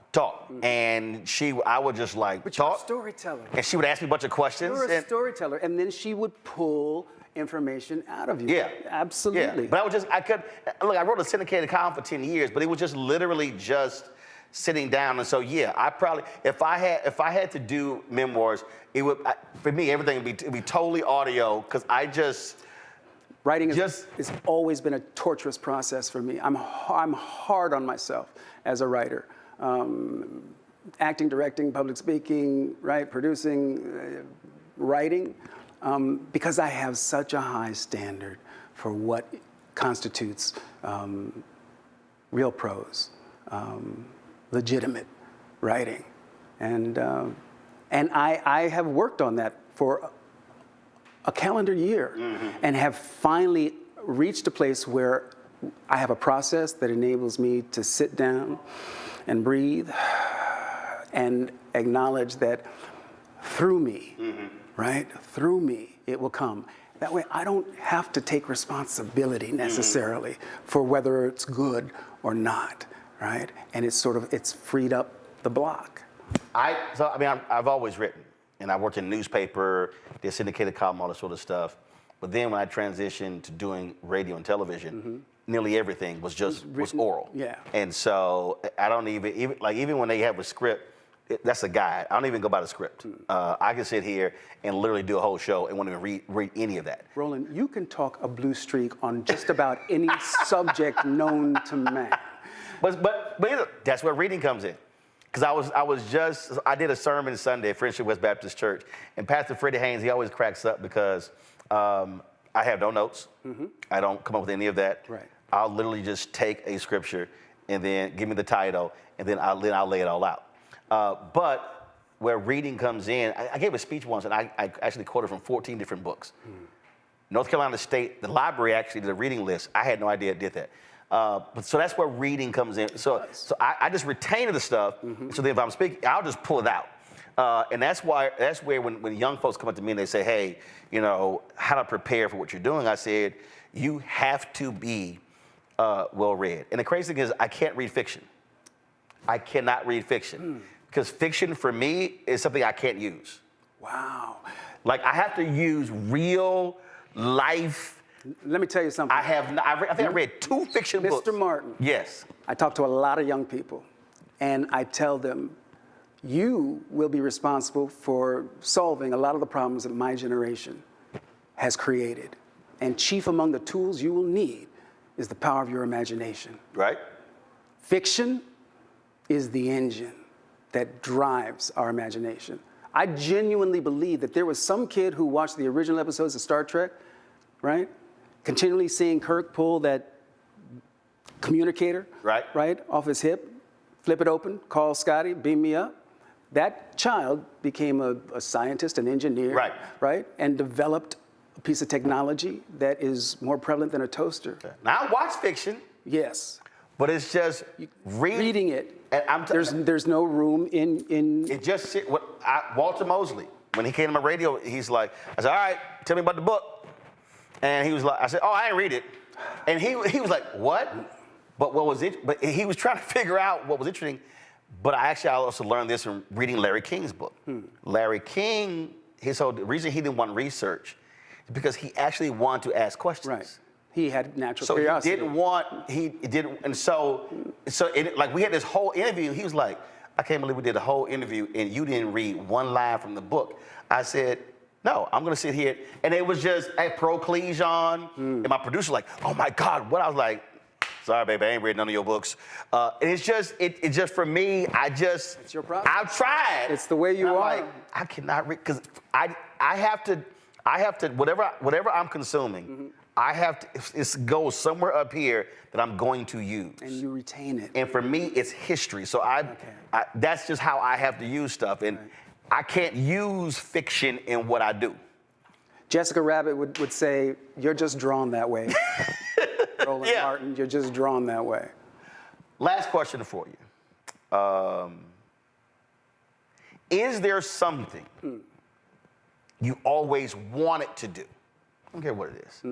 That you haven't done, you say, I got to do that. Roland, my life has been so full. My heart is full. If there is something, when I encounter it, I will know, right? But so far, my life is, look, if you had given me paper and a pen and said, go ahead, draw it up, dream up what your life will be like, your career, just the carte blanche, I wouldn't have been this generous to myself. I wouldn't. I mean, my life has been phenomenal and continues to unfold itself in a manner that continually astonishes me. And my whole impetus, is to make my family proud. Not embarrassing my family has been a major motivator in my life. See, so again, how my brain works. So listening to you in the last 40-some-odd minutes, if I was, again, I've run newspapers, I've had to do headlines and stuff. If I had to come up with a book title for your book, listening with everything you described, it'd be called Let It Flow. Because literally, it's just however the river flows, it just, because you're not trying to plan stuff. You're not trying to, your deal is like, hey, if it, it comes up, it comes up. I'm responding to what the universe puts in my path. Yeah. But I studied for the ministry earlier in my life. So, okay. The idea that faith is belief in the absence of proof makes a lot of sense to me. So you studied for the ministry. Yeah. You ever gave a sermon? Oh, sure. I was checking. See, I'm bootleg. My wife, she ordained. She got papers. She went to seminary. Right. She got all that stuff. Yeah. She got do all that. Yeah. I say I'm bootleg. I can't do. That's just too much schoolwork. Really? Oh, I can't do all that. Yeah. I don't have the letters, but I have the ability. Oh, there you go. Yeah. Yeah. Any of your sermons online? No. What? No. I mean, they're private events. When last time you preached? They're private events. I don't preach. I talk. I share my lived experience. I don't preach. But you did it in the pulpit. I was not ordained. You didn't have to be ordained? I left seminary. Man, I ain't been ordained. I've been in many pulpits. That's not my deal. I don't do organized religion. Oh, it wasn't organized. Okay. I just did it. When I walked away from the church, I walked away. Really? Yeah. Why? Because at the time, I was discovering that the world was much larger than the Catholic dogma indicated. Born and raised Catholic? I was. Same. Yeah, because my mom was an educator. She knew that the best education for her kids was parochial school. I got you. Right? So the Catholic church that I grew up in was founded in my grandparents' living room. What? Yes. So then they left from Opelousas, Louisiana, and when you had Opelousas, Louisiana, when you had to start a church, you needed 50 families. Okay. And so they literally were going door to door. A lot of people who had migrated there to start Our Lady Star of the Sea Catholic Church, but it started in their living room. Our Lady Star of the Sea. Star Catholic of the Church Sea in Houston. Wow. That's where I was born and raised. Literally, it was 3 blocks from their house, and that was my life until I was 25 in the Catholic Church. Yeah. But again, you have to take the step that's in front of you. That I had a calling. I really, really did have a vocation, but it wasn't until I was immersed in that culture that I discovered that, wait a minute, there's something else over here. And I had just discovered theater arts. I found my tribe, right? And I thought, wait a minute, there's a whole world out there that I feel like I need to now explore. And so by taking the step in front of me, I left the seminary, got a full scholarship to the University of Southern California to study theater. 2 years later, I was in Roots. Wow. So we've never seen Kunta Kinte, we've seen priest, Brother LeVar Burton. Father Bob. Father Bob. I was Bob for the first 16 years of my life. Father Bob? First day, this is, my first chapter of the book is called What's in a Name? My name in full is LeVardis, Levardis Burton. I have a black name. Yeah, that's real black. That's real black. LeVardis. My first day of first grade, Holy Angels Elementary School, Sacramento, California, the nuns swarmed around this blonde-haired, blue-eyed kid. His name was Bob Banke, B-A-N-K-E. Banke Burton. I sat right behind him, and I thought, I want some of this nun love. Right. I went home and told my family, as my middle name is Robert, I'll be Bob from now on. And I was Bob for the first 16, 17 years of my life. Wow. Until I decided to become an actor, and I thought, I've got this great name. Here's what I'm going to do. Not Bob Burton. No. LeVar. LeVar. Shorten it. LeVar rhymes with star. How about that? That's where I'm going. I was manifesting, Roland. I was manifesting. I was manifesting. Yeah, because Bob Burton wouldn't have. It's not as distinctive as LeVar. And then I had the audacity to capitalize the V. Oh, see, see? Negroes get real special. You gotta understand, because by being a newspaper journalist, and then when I autograph books, as a newspaper journalist, you always have to double check spelling. Yeah, absolutely. So I'm constantly, I'll be trying to book, okay, is that capital V, is that capital D, is that capital P? They look at me like, okay, is that E on the end of that? Because I done seen every spelling. I imagine you have. I done seen, I got a new one the other day though when I was in North Carolina. Was I just signing a book? Somebody was Olivet, 2 L's, 2 T's, 2 E's. I said, it was a woman, I said, it was at Fayetteville State, I said, oh, so your mama just really decided to get creative with all the extra damn. She's like, yeah. She said, she been messing me up my whole life. She said, because can't nobody spell my name right. It was 2 L's, 2 T's, 2 E's. And going back to our previous conversation, I encourage kids especially, but people in general, don't let anyone not pronounce or spell your name correctly, right? Going back to the Kunta moment, right? The Toby moment. Never say Toby, right? Because that's the first step in oppression. Yep. Is your identity. Yep. So, Olivet, you rock that name. Run with it. Run with it. Well, LeVar, sir, I've absolutely enjoyed it. Glad you. Roland, it's always a pleasure to sit down with you, man. Man, it's just been great. Glad because you got the award and I came back and I was like, yo, you still here? I You like, I'm still here. Well, actually, I'd hit your wife. You did. Because she posted, I hit her, and I didn't realize, I couldn't even remember that we had exchanged information. So, and I was like, hell, that was already my phone. Me, when you, my phone. Yeah. I can't remember, I don't know whether that may have been I hit you on Twitter or something or whatever the heck. No, I think we exchanged numbers in New Orleans when we were shooting Roots. Oh my God! When we were shooting the yes, because they brought us down. Yeah, and we were at that plantation. Yeah. Because when I went, yeah, the numbers already. Sonny was there. You were there. Oh yeah. That was that was. We invited the journalists to come and visit the set. That was also something special. Yeah. Just that whole deal. You've been a part of our lives in a very important way for a long time, brother. And same to you. You've been handling your business, and so we appreciate it. May it continue. Yes, sir. All right. Thanks a bunch. Always. And congratulations again. Peace and blessings. All right. Folks, going to go to a break. We come back.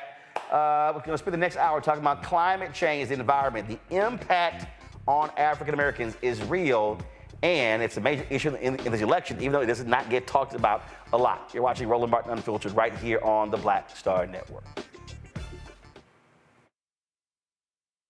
Jill Stein, Green Party candidate for president. So why are Trump's close allies helping her? Stein was key to Trump's 2016 wins in battleground states. She's not sorry she helped Trump win. That's why a vote for Stein is really a vote for Trump. Jill Stein, I like her very much. You know why? She takes 100% from them. I'm Kamala Harris, and I approve this message. I get it. The cost of rent, groceries, and utilities is too high. So here's what we're going to do about it. We will lower housing costs by building more homes and crack down on landlords who are charging too much. We will lower your food and grocery bills by going after price gougers who are keeping the cost of everyday goods too high. I'm Kamala Harris, and I approve this message because you work hard for your paycheck. You should get to keep more of it. As president, I'll make that my top priority. It's really rich for Democratic leaders to say that Donald Trump is a unique threat to democracy when he peacefully gave over power. He is still saying he didn't lose the election. I would just ask that. Did he lose the 2020 election? Tim, I'm focused on the future. That is a damning non-answer.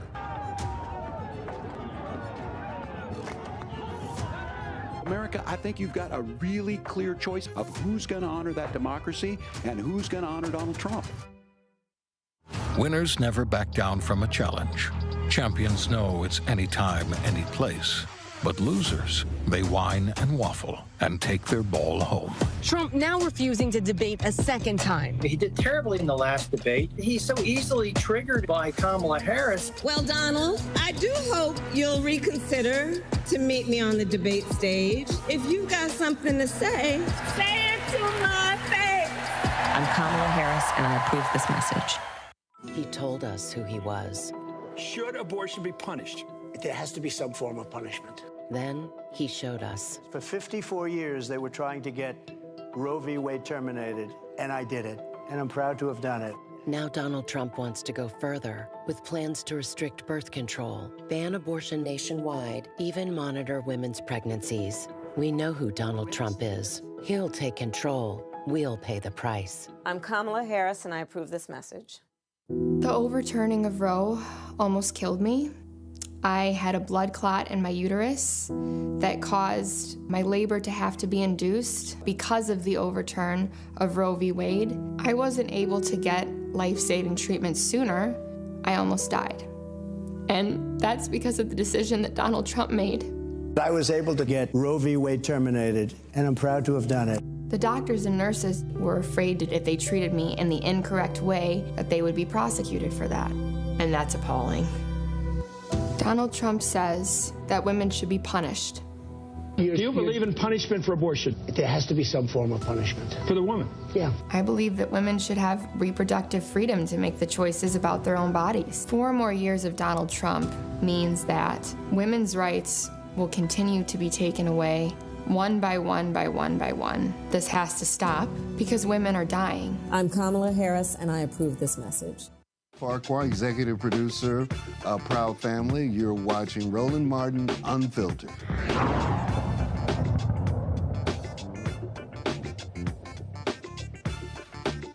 Hi, I'm Jo Marie Payton, voice of Sugar Mama on Disney's Louder and Prouder Disney Plus, and I'm with Roland Martin on Unfiltered.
A new poll of black voters across battleground states finds that 1 in 3 black voters is more motivated to vote for Vice President Kamala Harris once they hear contrasting messages on climate action. The poll was conducted by Climate Power in collaboration with HIT Research, of course, led by our buddy Terrence Woodbury. They surveyed black voters in key battleground states: Arizona, Georgia, Michigan, Nevada, North Carolina, Pennsylvania, and Wisconsin.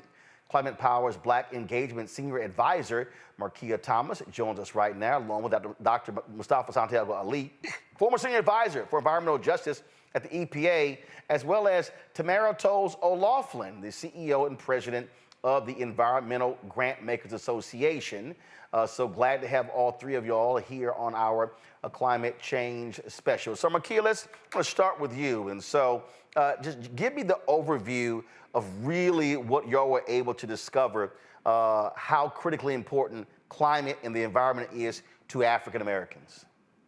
So the reason why we wanted to do this poll is because we wanted to be able to actually measure how climate is important to Black voters, and if it's like a top voting issue for Black voters, and also what messaging can move Black voters in this election. And what we have found is what we have always known, that Black voters care about climate. We may not always have the messaging for it, but we absolutely care about it. And some of the messaging that we've seen really resonate with Black voters is how climate is directly connected with the economy and good paying jobs that don't require college degrees. Because in the state that we currently are, we care about our future and we want stability. We want to be able to clean up our communities, and we also want to be able to weather the storms. But here's the interesting thing. I mean, look, we've had 9, 10 different Black-specific polls on here. We've had lots of conversations, issues folks care about. You've heard so much information about what Black men want, and climate doesn't show up. Is that because of, frankly, how the questions are asked, what they determine to be the issues? Is it a question of not asking about environmental racism? Just your thoughts about that. I think there are a few things. One of them is that people are not asking the right questions. We talk about climate as if it's like an abstract issue that doesn't impact our day-to-day. And so a lot of people aren't really sure how to measure the climate conversation, as well as I think we don't think about how like a clean energy economy is like the way of the future, because we are busting the monopoly of big oil and fossil fuels being our only source of energy. And in order to do that, we need to be able to create jobs. We're seeing that with our energy grid. We're seeing it with EVs. And I just think for the most part, people conducting these polls just don't have the language on how to ask the right questions. Also, I'll deposit this. I also think that, frankly, on this issue, so much of this issue has been defined by the language of the right.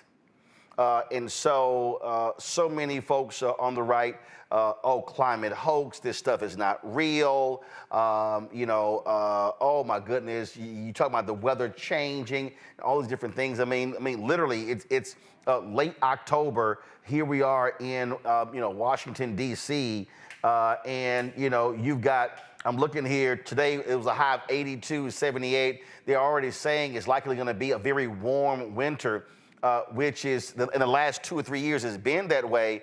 And so this idea of these people acting as if climate change isn't real is absolutely crazy. You talk about the hurricane that hit the East Coast.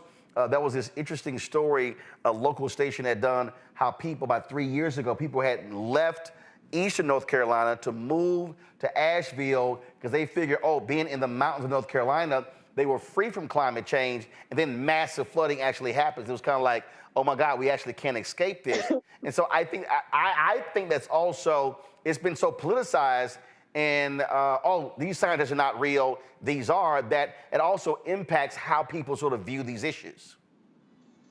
Absolutely, and it's wonky by design. Well, if we go all the way back to like Reagan, when we first started talking about climate change, similar to Trump and Vance, he was taking big oil money. Like everyone has an agenda to push, and so they make climate change really, really wonky. Also, I think people just don't know the difference between weather and climate. Like weather is day to day. Climate is like how weather, like the period of weather over 30-year increments, which is how we know that the Earth is warming, because period by period, we are seeing those temperatures rise, which then disrupts the atmosphere and is causing all of this extreme weather, from heat waves to extreme storms to like even how, previously when we thought about hurricanes, it's like, okay, as soon as they make landfall, they're going to slow down and just dissipate. Now we are seeing that slow-moving storms have the power to dump more water, which, like you mentioned, is like devastating folks who like moved to different areas to be able to protect themselves from rising seas and the things that we are seeing from climate change. And of course, for me, being a native of Houston, look, I've been living with hurricanes my entire life.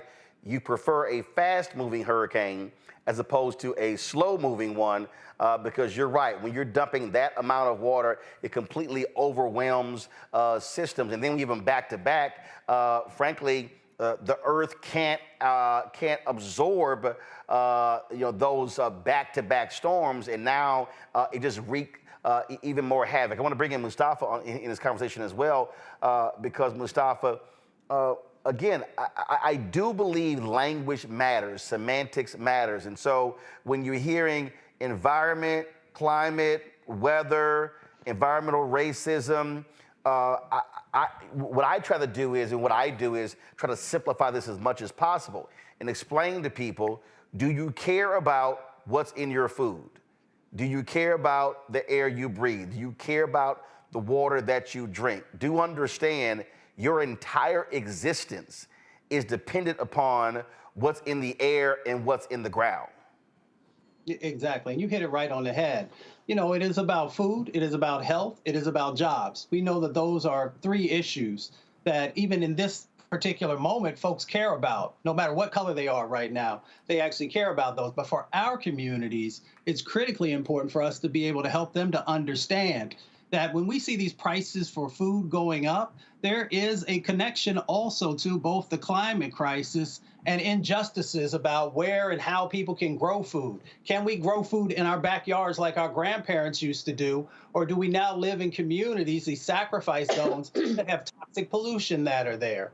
When we look at the health impacts that are happening inside of our communities, we got to make sure that we're having the environmental justice conversation with the climate crisis conversation, because so many people now know, individuals who have asthma, or maybe their baby girl or their son has asthma, and then we make those linkages that are there about the fossil fuels and the air pollution that people are breathing, and then we help people to understand that that same pollution that is making Black folks sick and shortening our lives is that same pollution that is also playing a role in driving the climate crisis. And then, of course, the other part is people always want to know, if you're talking about this new clean economy, not only can I get a job in this space, but can I be a boss? Can I be a boss? Can I own my own business in this space? So when I'm having these conversations with folks, I'm bringing all the things that are actually playing out in their lives on a daily a daily type of situation, and helping them to understand where resources are, who are people who look like them, or helping to create these new businesses and make change, and what the future can actually look like for our communities.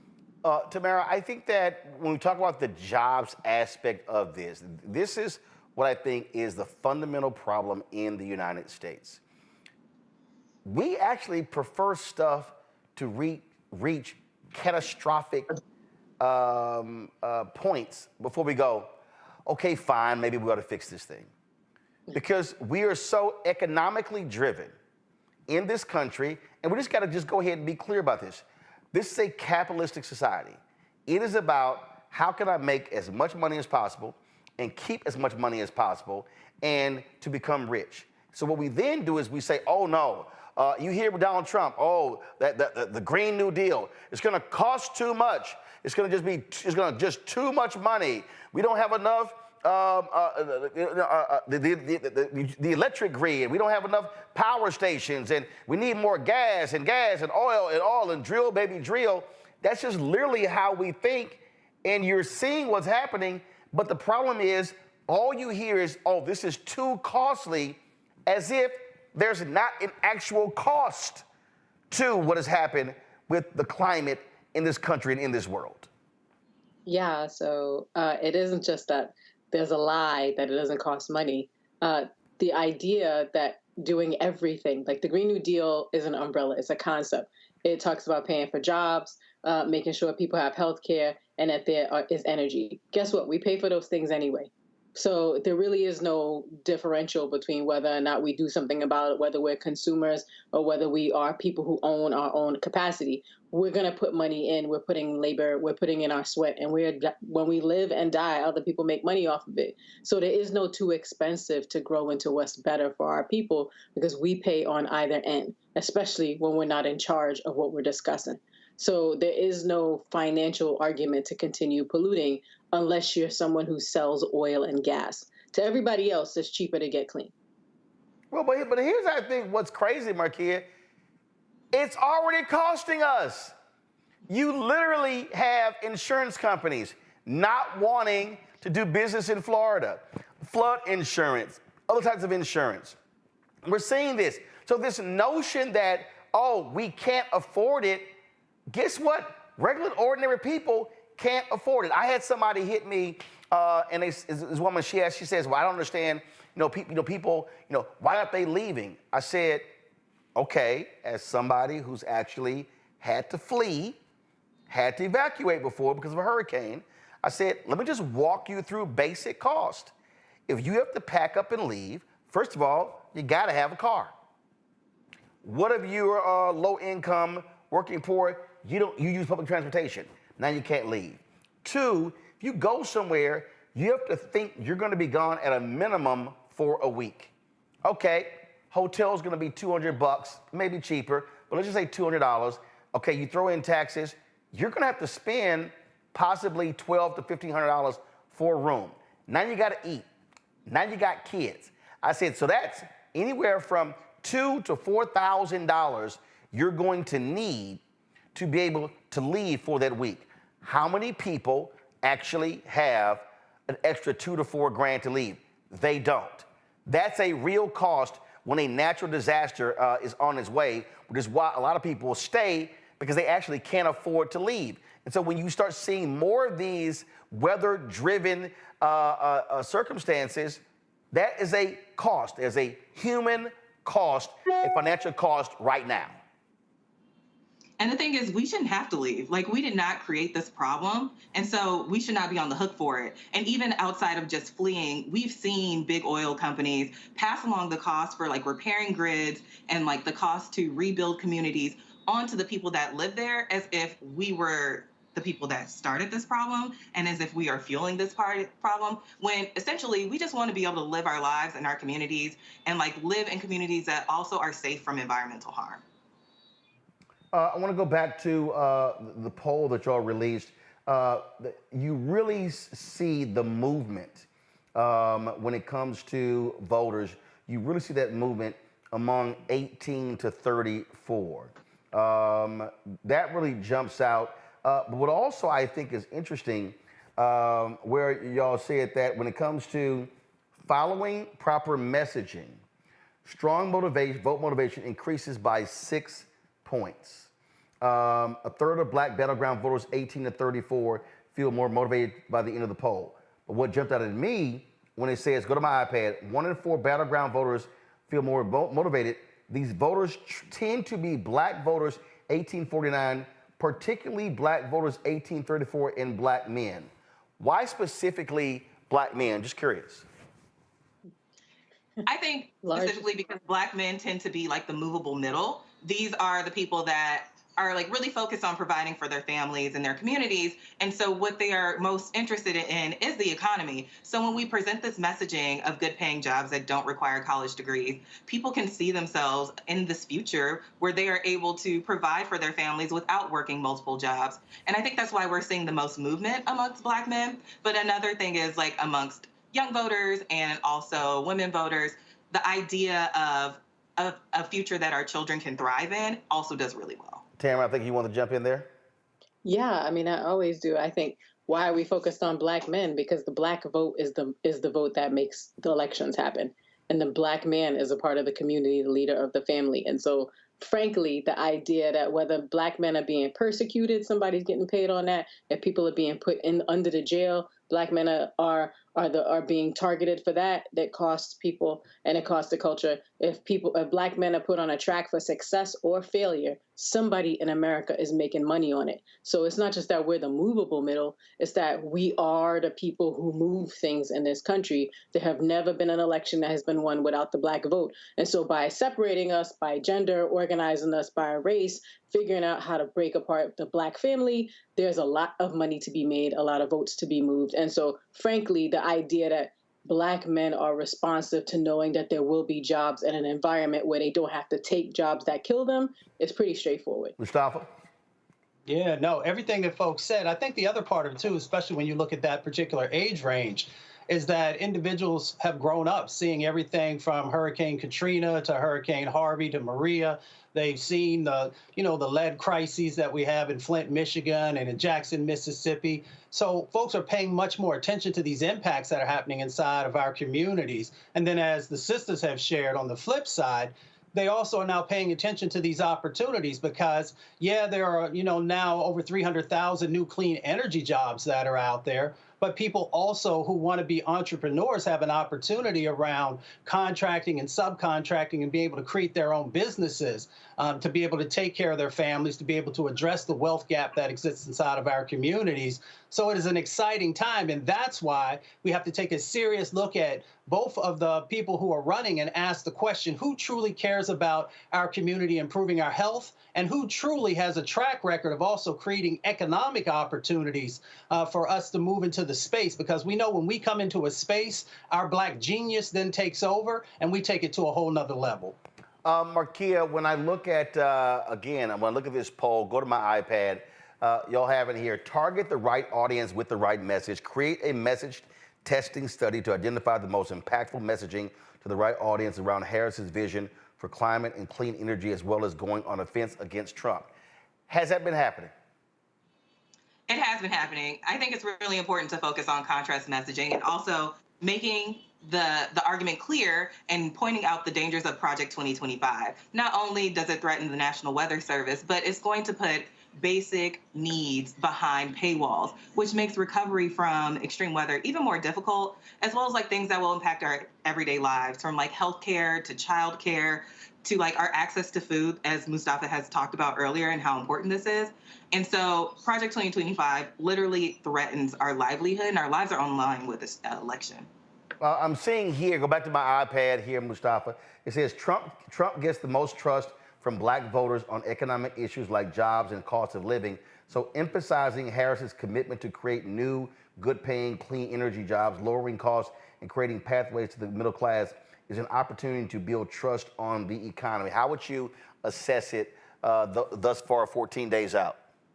Yeah, well, again, that's why this show is so important, because we get to help people to have an understanding of what's really going on here. So we know with Project 2025, which is linked to Trump, let's not, fool ourselves that he and others have not played a significant role there. We know that there's 1.7 million jobs that will be lost. Let me say that again, 1.7 million jobs lost. So that tells me right there that you are not an economic genius if we are going to actually lose the new jobs that are being created in this clean energy space. The other part that's important is that you always hear people talking about my energy bills are too high. We know from studies that it's shown that about $32 billion in increases will be a part of our energy bills if we allow Project 2025 to move forward. So all of that, Trump has to carry. You can't get away from it. The numbers are the numbers. On the other side of the equation, we know that the Harris administration has actually been focused on both creating jobs under Biden-Harris, and she's also focused on creating additional clean energy jobs. And also, studies have shown that they will actually decrease, our energy costs by $38 billion.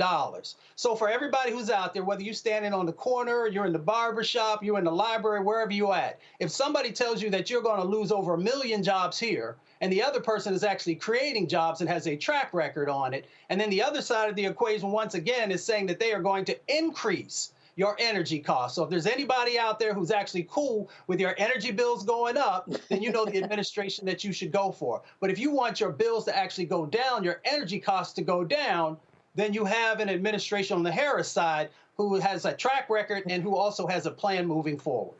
Going back, Tamara, to the 1834. Go back to my iPad. It says Black voters 1834 need to hear about the threat Trump poses to climate progress and their futures, especially when it comes to Project 2025 and his tax breaks for big oil. Listen, he had a meeting with big oil where he essentially said to them, y'all fund my campaign, I'm gonna let y'all do whatever the hell y'all want. People need to understand that's gonna happen. It's already happening. That meeting is ongoing right now while the rest of the world is gathering and trying to figure out how to save the last bird, the last dog, the last fruit or vegetable that they enjoy. There are people making decisions right now to figure out just how little of your life you will get to enjoy. So it's pretty clear when you look at the options on the table who is for the Black community. Not just because they happen to identify with us, but because, frankly, the other side is just trying to get paid and then get gone. And so casting your lot with folks who are focused on making sure that they keep the status quo that keeps us undernourished, underserved, unhoused, and unapologetically ignored when it's time to count after the votes are counted. It's really clear that going backwards is not the way that we can to move forward. It's not surprising that people are recognizing that the promise of new jobs and the opportunity to live to fight another day is more appealing. Basically, the idea that FEMA's not going to show up when your house gets flooded, nor is it going to show up if your crops get burnt. It's the police are not going to show up to support you because they're not going to be resourced in ways that allow them to do anything other than spray you with bullets. Like, we are in a very real set of challenges that are not going to get better if you vote with the folks who just want your face in the front of the camera, as opposed to your voice and the politic that determines your future. And so Project 2025 is just one part of how we will fail to meet the mandate and continue to support people who want to kill us. So the choices are clear. But Markia, you do have to deal with the reality of politics. You look at the issue of fracking in Pennsylvania. 2019, then Senator Kamala Harris was against fracking. She's now moderated her position. For Pennsylvania, that's a huge issue. And so part of this issue, frankly, when it comes to politics, is it's a dance you play. Because one state, there may be an issue like fracking that is huge in a Pennsylvania, but in another state, it's irrelevant. And so when you start talking about battleground states, again, I mean, I can think about NAFTA. NAFTA, was huge for Trump in Ohio because a lot of those folks said, they lost their jobs. But the folks in Texas were like, it was cool with us. And so let's talk about that, because that's the dance that, frankly, she has to play, because you have to play electoral politics based upon that one thing, jobs. Yes, and also what we're seeing about the fracking conversation is that it really is not as important as people make it to be. We know that Pennsylvania is really big on fracking, but we also know that Pennsylvania is looking forward to change, looking forward to having jobs that don't sacrifice the lives of people living there. And although it's still a big issue right now, I would argue that as we continue to invest in the clean energy economy, it will become less and less of an issue. I'm sorry, Tamara, go ahead. Just to push back even further, some of the biggest investments for clean energy have come out of Pennsylvania. Folks who have had their water poisoned, their air poisoned. Pennsylvania is also the only state that has an amendment in the Constitution to protect your right to have clean air and an environment that you can live in. You know where that came from? People who got tired of losing their family members to industry, oil, air pollution, and all of the above combining to be an industry that clouds out your voice. So for the folks who are loud and proud on all of those issues, there are many folks lining up to fight at the front lines coming from Pennsylvania against all of it. So it's not a closed book. Philanthropy has really shown up to make the point that fracking isn't just bad for the people who are nebulizer the emissions. It's bad for the people who have to live in the shadow of what is done to the soil, the air, and the water that they need to live. And those people are poor, all of them. But right there, Mustafa, it's trying to reach those low-income, poor workers and then translate those issues to voting. Reverend William Barber talks about this here, and so it's the economic piece. And so how do you do that, especially when you're talking about poor, low-income, working-class, white voters who Republicans are appealing to on culture issues as opposed to economic and health and environmental issues? Well, because we know that the economics and the jobs is so critically important, we bring forward the stories and examples of folks who look just like the people who are being impacted and help them to understand, the folks have been able to create these new sets of businesses and then create a new sets of jobs in both wind and solar and thermal and a number of the other industries that are a part of this. Because people need to see themselves represented. People need to see their reflection in folks who have been able to navigate this. And often that's not being done enough. And that's why, the work that Tamara does and others and funding, on the ground work is so incredibly important, because then people get a chance to see this is not just theory. This is, actually people are putting it all together, and they're being able to create not only a pathway forward, but they're being able to make sure that people have, this livable wage that folks often talk about. But it's far beyond that, because as was shared earlier, even if you don't have a college degree, you can enter into these spaces because you work great with both your hands and your mind. And that's what the people, I come from these communities. I come from Appalachia, so I've done lots of work in Pennsylvania and Ohio and other areas. And that's what people are looking for. They want not just hope, they want a pathway forward, but they want to be able to see that it's real, that the resources are there, and that there is a place for them. Well, absolutely, absolutely. Markia, I know you're going to be leaving us. Give us your final thoughts regarding this poll. Yes, so this poll is super close to me because as a Black person who has worked in climate for a long period of time, I see how it impacts our day-to-day. And it's very important for us to really be able to be future forward, looking at clean energy economy, making sure we can clean up our communities and build resilient communities to be able to weather the storms. Because as we spoke about earlier, fleeing is not always an option, and it should not be. And so I think that the future is bright with this, because we know Black voters win elections. And what we're seeing from this poll is that Black voters move anywhere between 6 and 11 points, which is the largest number. And so I believe that with this messaging, we can win this thing. If folks want to get more information and see the results of the poll, where should they go? They should go to climatepower.com and then click on the research and polling tab. And we have all of our polls there, but if you type in Black, then you will get all of the polling results, specifically for Black people and Black communities. All right, Markia Thomas, we certainly appreciate it. Thanks a lot. Thank you. Folks, going to go to a break. We come back. We're going to talk more about climate crisis we're facing in the country. And remember, we were in North Carolina a couple of years ago. Do y'all realize that North Carolina is the home of the environmental racism movement, the environmental justice movement? Yeah, we'll talk about that as well. You're watching Roland Martin Unfiltered, the Black Star Network, this special edition of our show focusing on the climate crisis specific to Black America. Back in a moment.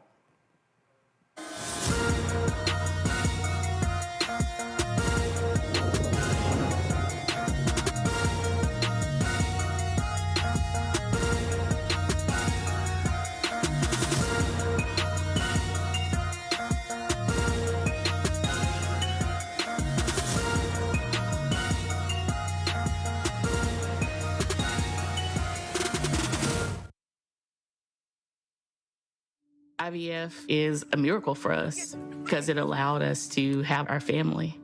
After having my daughter, I wanted more children, but my embryo transfer was canceled 8 days before the procedure. Donald Trump overturning Roe v. Wade stopped us from growing the family that we wanted. I don't want politicians telling me how or when I can have a baby. We need a president that will protect our rights, and that's Kamala Harris. I'm Kamala Harris, and I approve this message. Bob and I both voted for Donald Trump. I voted for him twice. I won't vote for him again. January 6th was a wake-up call for me. Donald Trump divides people. We've already seen what he has to bring. He didn't do anything to help us.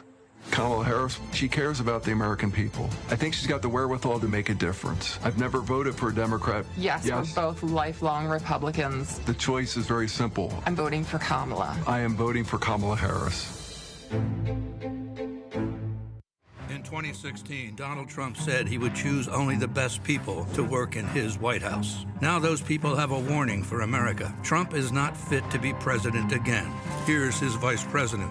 Anyone who puts themselves over the Constitution should never be president of the United States. It should come as no surprise that I will not be endorsing Donald Trump this year. His defense secretary. Do you think Trump can be trusted with the nation's secrets ever again? No. I mean, it's just irresponsible action that places our service members at risk, places our nation's security at risk. His national security advisor. Donald Trump will cause a lot of damage. The only thing he cares about is Donald Trump. And the nation's highest-ranking military officer. We don't take an oath to a king or a queen or to a tyrant or a dictator. We don't take an oath to a wannabe dictator. Take it from the people who knew him best. Donald Trump is a danger to our troops and our democracy. We can't let him lead our country again. I'm Kamala Harris, and I approve this message. Me, Sherry Shepard, and you know what you're watching, Roland Martin, Unfiltered.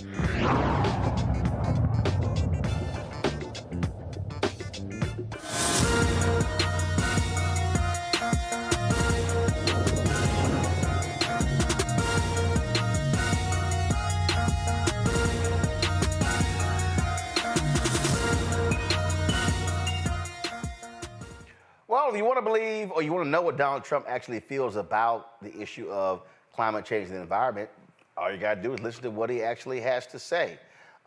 Check this out. Now we call it. Do you ever notice this was such a big deal, the environmental stuff? I haven't heard the environmental stuff mentioned in 6 months.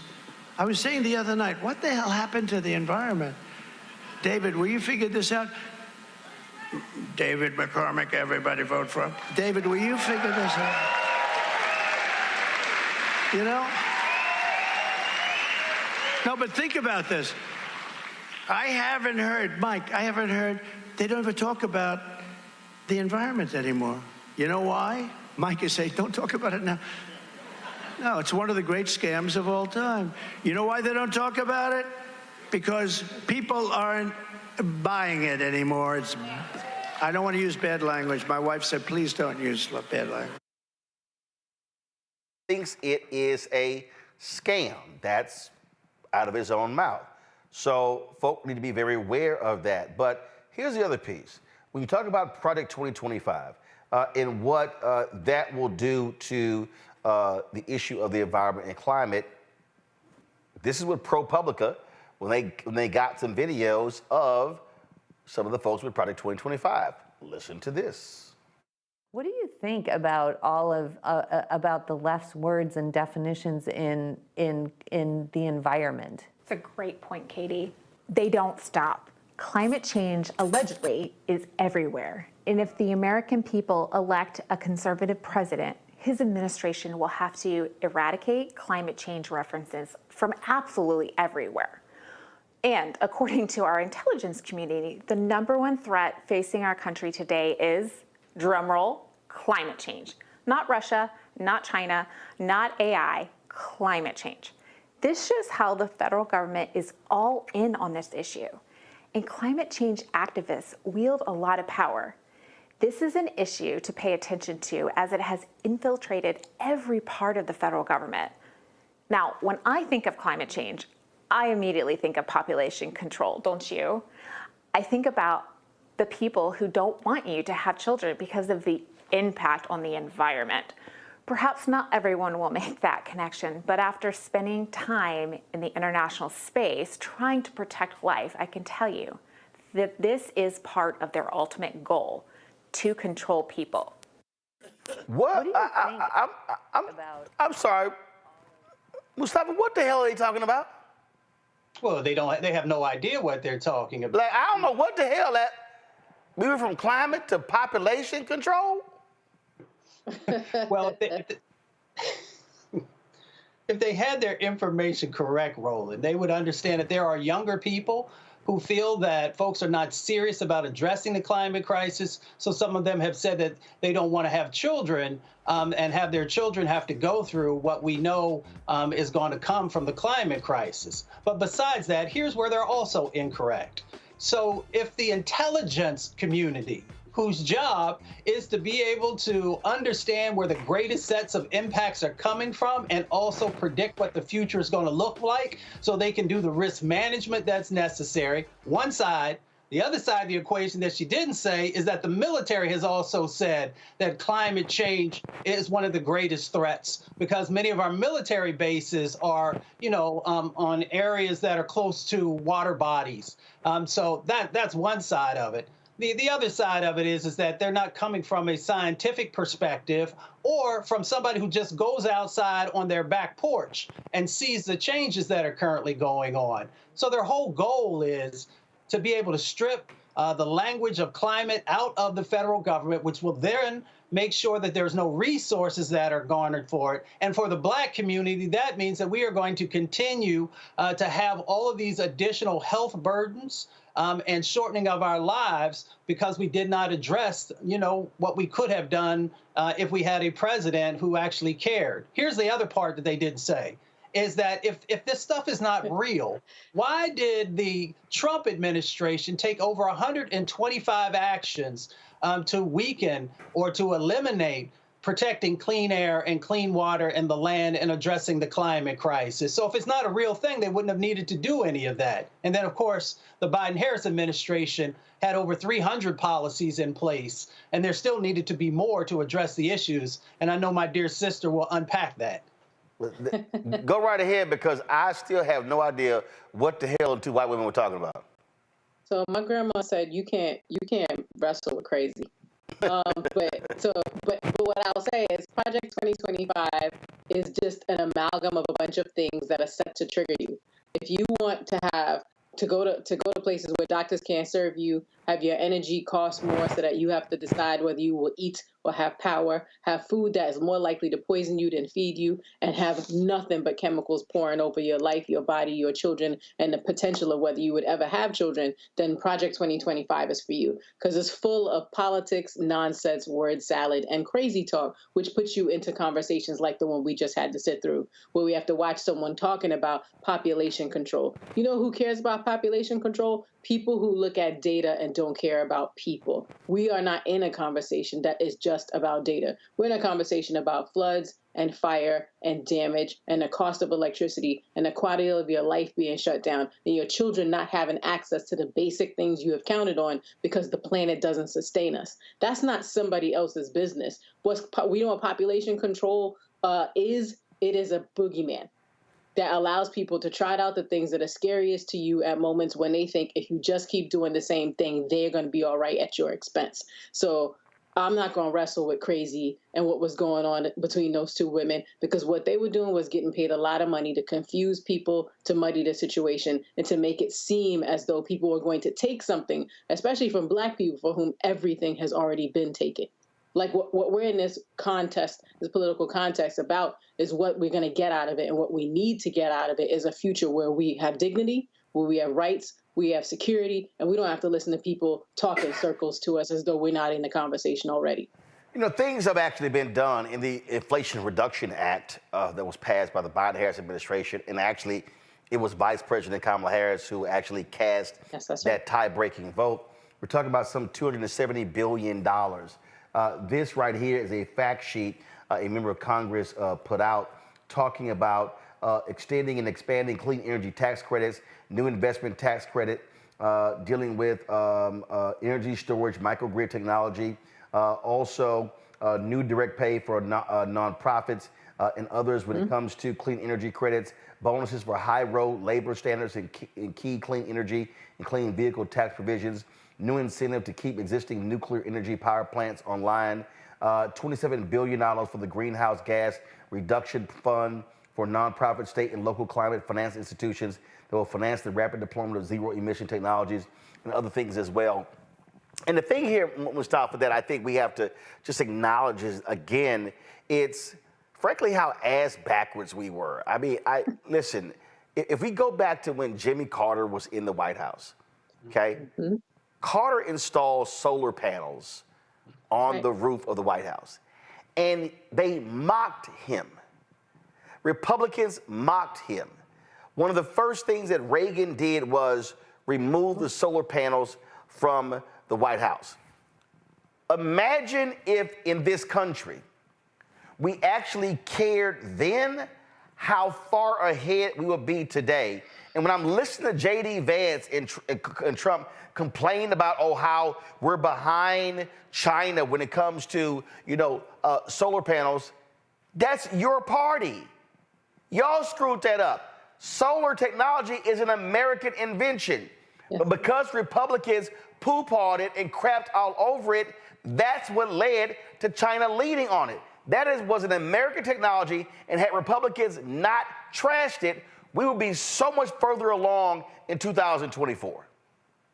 We most definitely would. China was like, oh, you don't want it? We'll take it. And now they have this huge industry that's there. That's not to say that we don't also have a footprint there, but you've got to have, administration after administration that continues to make investments in that space. That's why the CHIPS Act also is so incredibly important, because there's sets of dollars that are there to help us on the technology side of addressing what's going on in relationship to the climate crisis. And the other part of it is, as my dear sister, shared earlier, is that we also would have saved millions of lives, because we know that in our communities and in other vulnerable communities, when we're breathing in all of this toxic air pollution that comes out of the tailpipes of cars and coming out of factories and coming from a number of other places, that, if we had begun to move earlier into a cleaner economy, we would have saved those lives. We would have also helped people to keep more dollars in their pocket, because they wouldn't have had to, go to the doctor all the time because of all these breathing difficulties and the liver and kidney diseases and the cancers. People are always like, well, why is cancer,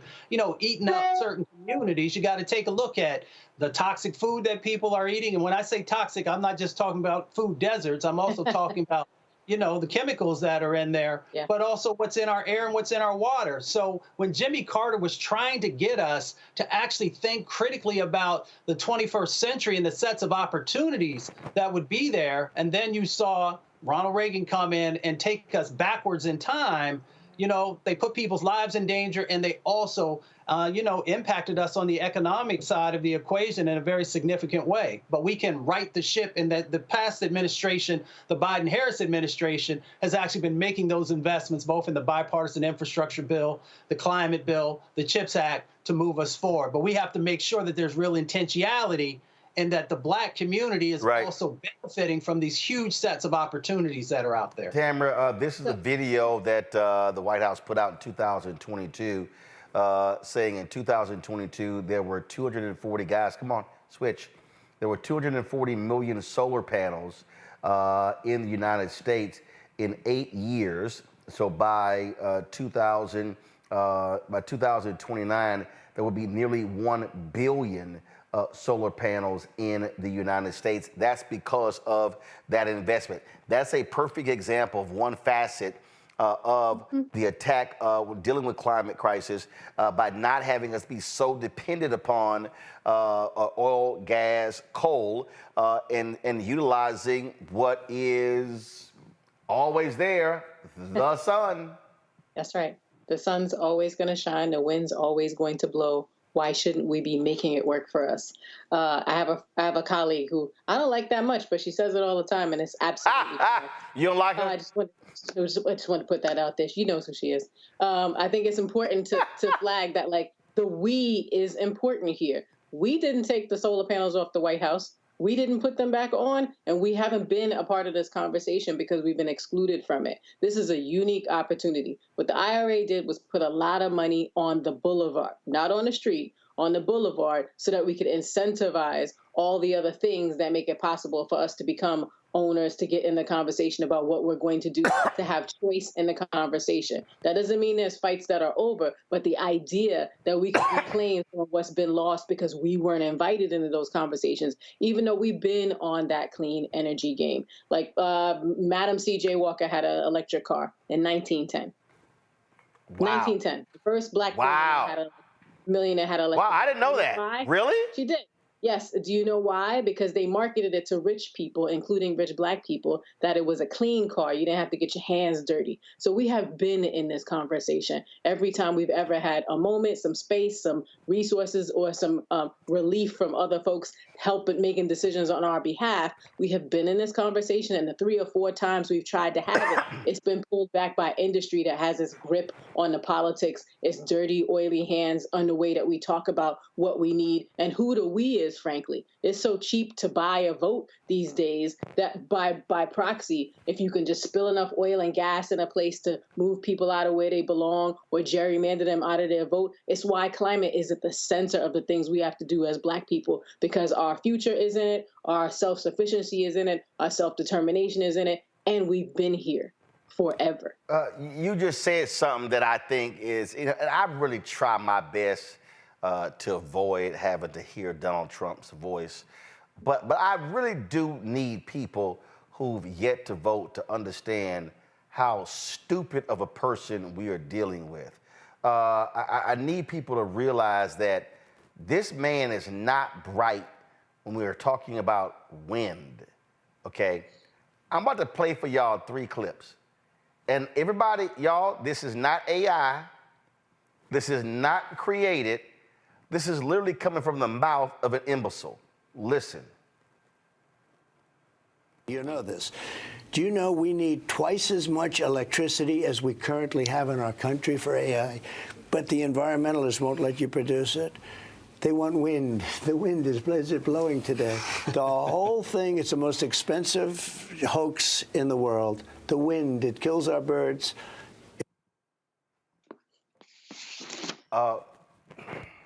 Okay, I'm gonna play another one. To keep from crying. I'm gonna play another one. Here we go. Roll it. Instead of playing this game with wind that is ruining everything, killing all your birds, destroying the fields, all these gorgeous fields. You got windmills all over the place, and you have birds. You want to see a bird cemetery? Just go under a windmill. You see thousands of birds dead. The bald eagle, if you kill an eagle, they put you in jail for years. And yet these windmills knock them out like nothing, and nothing happens to the people. Now, it's great to be back. I don't. Okay, I gotta play one more, y'all, because this is really a strange one. Go. Hold 1 second. Because when I saw this one, y'all, I said, this man needs to be in an insane asylum. He don't need to be nowhere near, let me find it, because he was talking about TV. Okay, hold up. Let me play this one. Watch this. We'll have an economy based on wind. I never understood wind. You know, I know windmills very much. I've studied it better than anybody. I know it's very expensive. They're made in China and Germany mostly. Very few made here, almost none. But they're manufactured tremendous, if you're into this, tremendous fumes, gases are spewing into the atmosphere. You know, we have a world, right? So the world is tiny compared to the universe.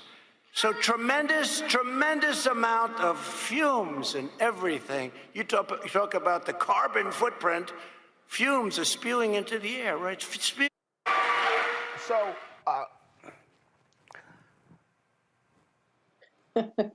one of y'all want to take that? Sure. Yeah. So I'll just buy my brother some time and say that one of the biggest market programs for how we get people to pay for all this pollution that's floating around in the wind was developed by Republicans. Just want to put that out there. Climate is not political. There are trees everywhere, or they need to be where they are. There is sun everywhere. There is wind everywhere. There is water everywhere. There is food that we gather from the earth. There is nothing political about climate. The foolishness that comes out of these political contests makes it seem as though you can be for this and not for that. No one can drink water that's poisoned. No one can eat fish that are full of toxins. No one's kids will be okay if you have a gas stove and it puts a gas into the air and slowly makes it impossible for them to catch a breath and they get asthma. That is not up for votes. But what is up for votes is whether or not people are going to lie to you about those things being true. And so this nonsense and this rhetoric, the reason it's exhausting is because it's supposed to be. It's not supposed to make any sense. They're supposed to pull you into a rabbit hole full of crazy that makes you just do whatever they want you to do so they'll go away. I gotta play this with him, Mustafa, before you comment, because I mean, this is like the dumb man greatest hits on wind. Check this one out, y'all. Much better the second time than we did the first time. Much better by many millions of votes. But we're running, and I tell the little, it's sad, it's a joke, but it's not a joke. Darling, I'd like to watch the president tonight on television. No, you can't. The wind isn't blowing, right? The wind isn't blowing. There's no television tonight, darling.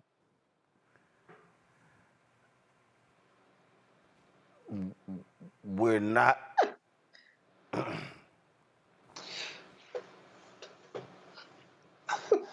I mean, it's sad. It's sad. One, it shows that he doesn't read. You know, in his previous administration, people used to always talk about how he didn't read his briefings, those types of things. If you spent a half an hour, you could have some of the basics that you need to know about what's going on, who's actually benefiting. So maybe they couldn't watch the TV because they were in Texas and because the grid, which has not been upgraded, That's right. and because they also didn't move forward on making sure that they had renewable energy as a part of that, maybe that's why I couldn't watch. When he talks about windmills, windmills are not out there killing massive amounts of birds. He should have a conversation about the pollution that's coming out of stacks. That is not only killing birds, but killing other wildlife.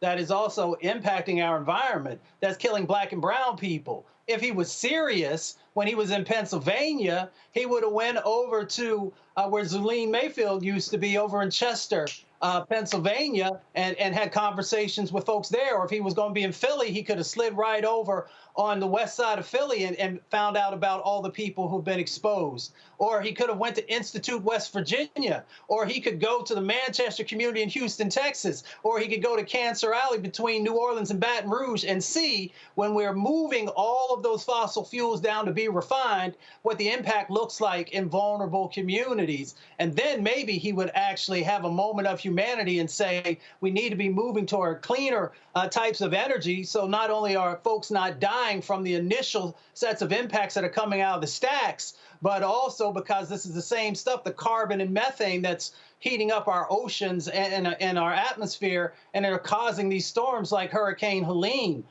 So he has an opportunity to actually be more well-versed, but unfortunately he is either, and I try to be a respectful person, but I just got to keep it real. He is either an imbecile or he is somebody who is consciously putting people's lives in danger. Last point. If he actually really was somebody who knew economics, he would understand who's making some of the greatest investments in wind. And if you go and look at Texas or in Oklahoma, then you follow the money back to the people who are actually investing in that space, there's a whole bunch of Republicans who are saying, when the cameras are on, this is a terrible thing, this is a climate hoax. And then on the other side, they're taking the money that they're getting and putting it in their back pocket because they understand that people have to move toward a new clean economy or we won't have a livable planet. And we know the first people and the worst hit impacts are going to be for Black and brown folks.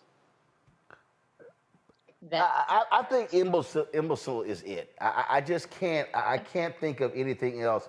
I mean, you're not dealing with a serious person. And again, what Project 2025 wants to do, they want to gut everything. If people thought they attacked the EPA when he was there the first time, they want to completely obliterate the EPA. They don't give a damn about America's national treasures. They don't care about national parks. They want to drill everywhere. They do not care. They will literally rape and pillage the land in this country to satisfy big oil. And then some. Yeah.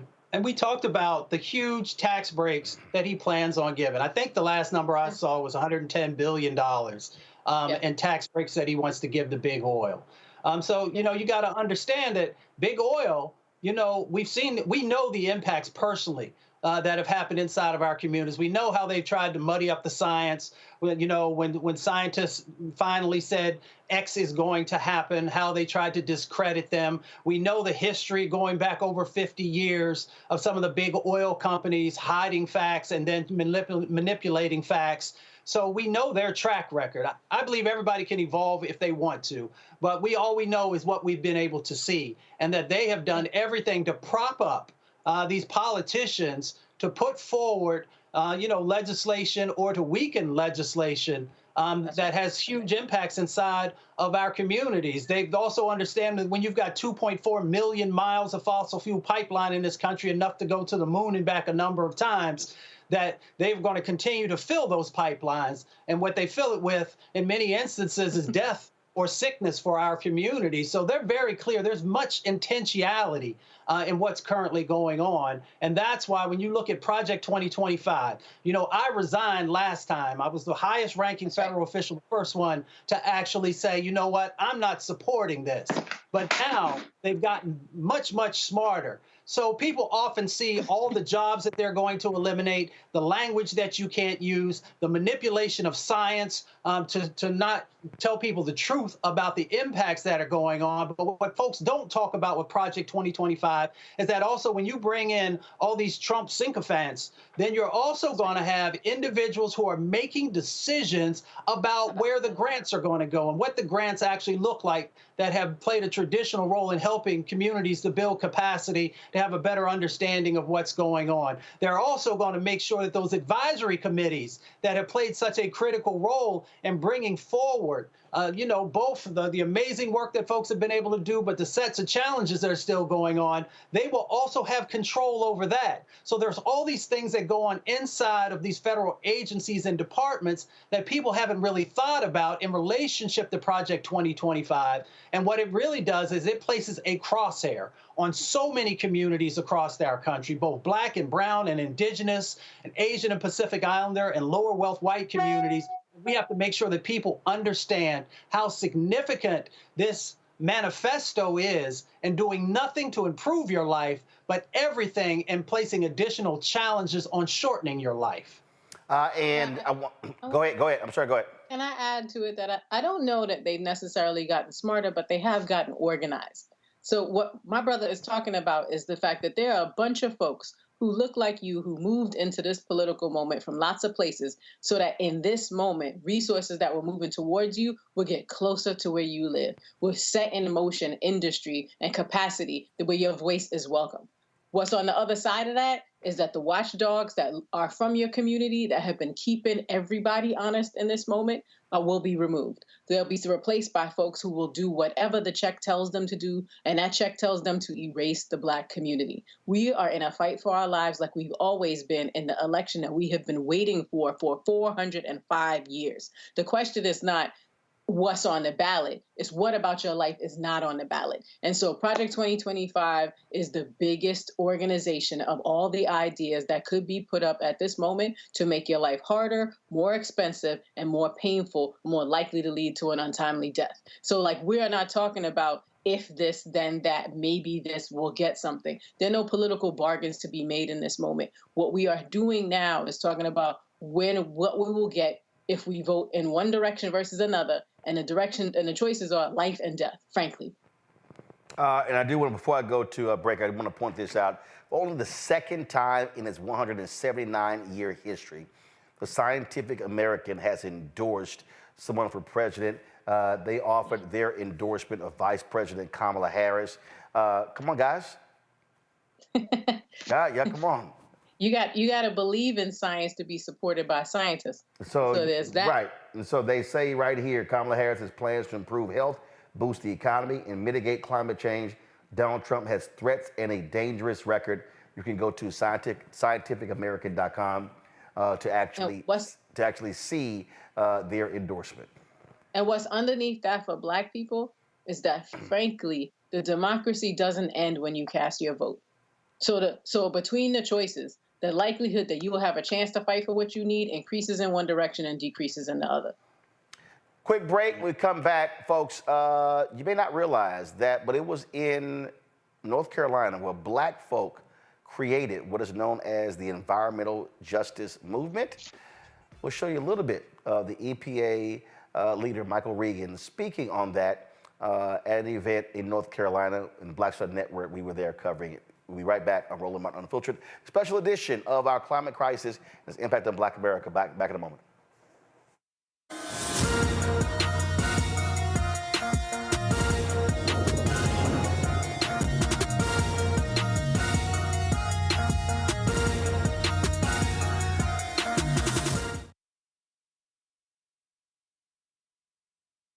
Disastrous, alarming, a plan that shreds American values. That's what independent news sources and conservatives are saying about a proposal from right-wing extremists called Project 2025. It would threaten hundreds of thousands of jobs created by the Clean Energy Plan, give massive tax breaks to big oil, and roll back protections that keep corporations from poisoning our water with toxic chemicals.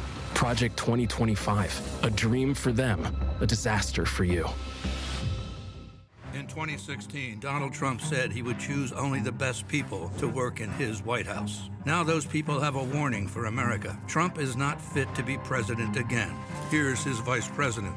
Anyone who puts themselves over the Constitution should never be president of the United States. It should come as no surprise that I will not be endorsing Donald Trump this year. His defense secretary. Do you think Trump can be trusted with the nation's secrets ever again? No. I mean, it's just irresponsible action that places our service members at risk, places our nation's security at risk. His national security advisor. Donald Trump will cause a lot of damage. The only thing he cares about is Donald Trump. And the nation's highest-ranking military officer. We don't take an oath to a king or a queen or to a tyrant or a dictator. And we don't take an oath to a wannabe dictator. Take it from the people who knew him best. Donald Trump is a danger to our troops and our democracy. We can't let him lead our country again. I'm Kamala Harris, and I approve this message. Hi, my name is Freddie Ricks. I'm from Houston, Texas. My name is Sharon Williams. I'm from Dallas, Texas. Right now, I'm rolling with Roland Martin, unfiltered, uncut, unplugged, and undamn believable. You hear me?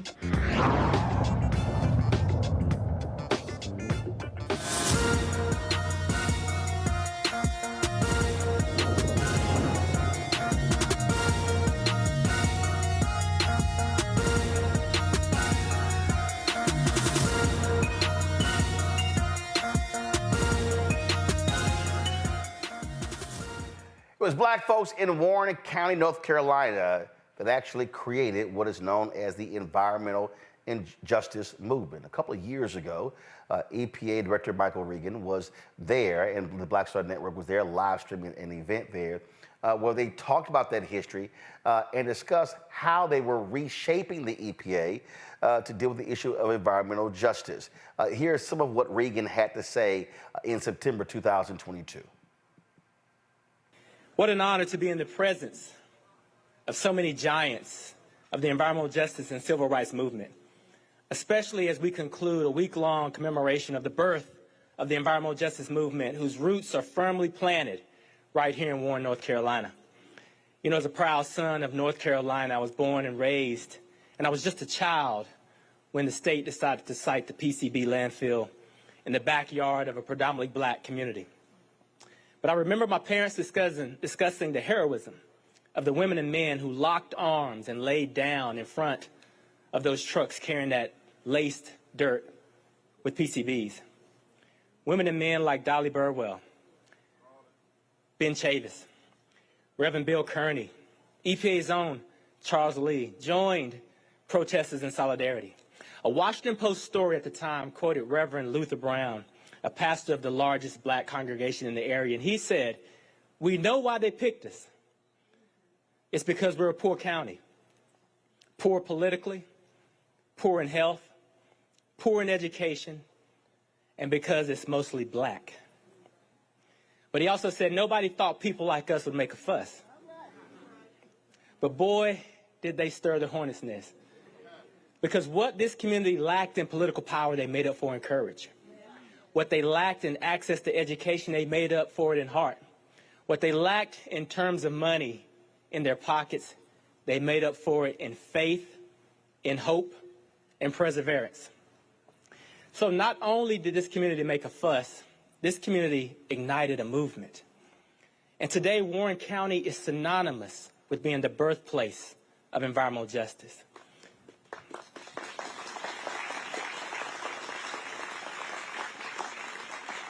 You know, those protests 40 years ago were not only a catalyst for the environmental justice movement as we know of today, but it was a real awakening of the consciousness of this community that had been underserved and overburdened for so many years. It demonstrates the transformative potential that exists when people peacefully mobilize and come together in a common pursuit.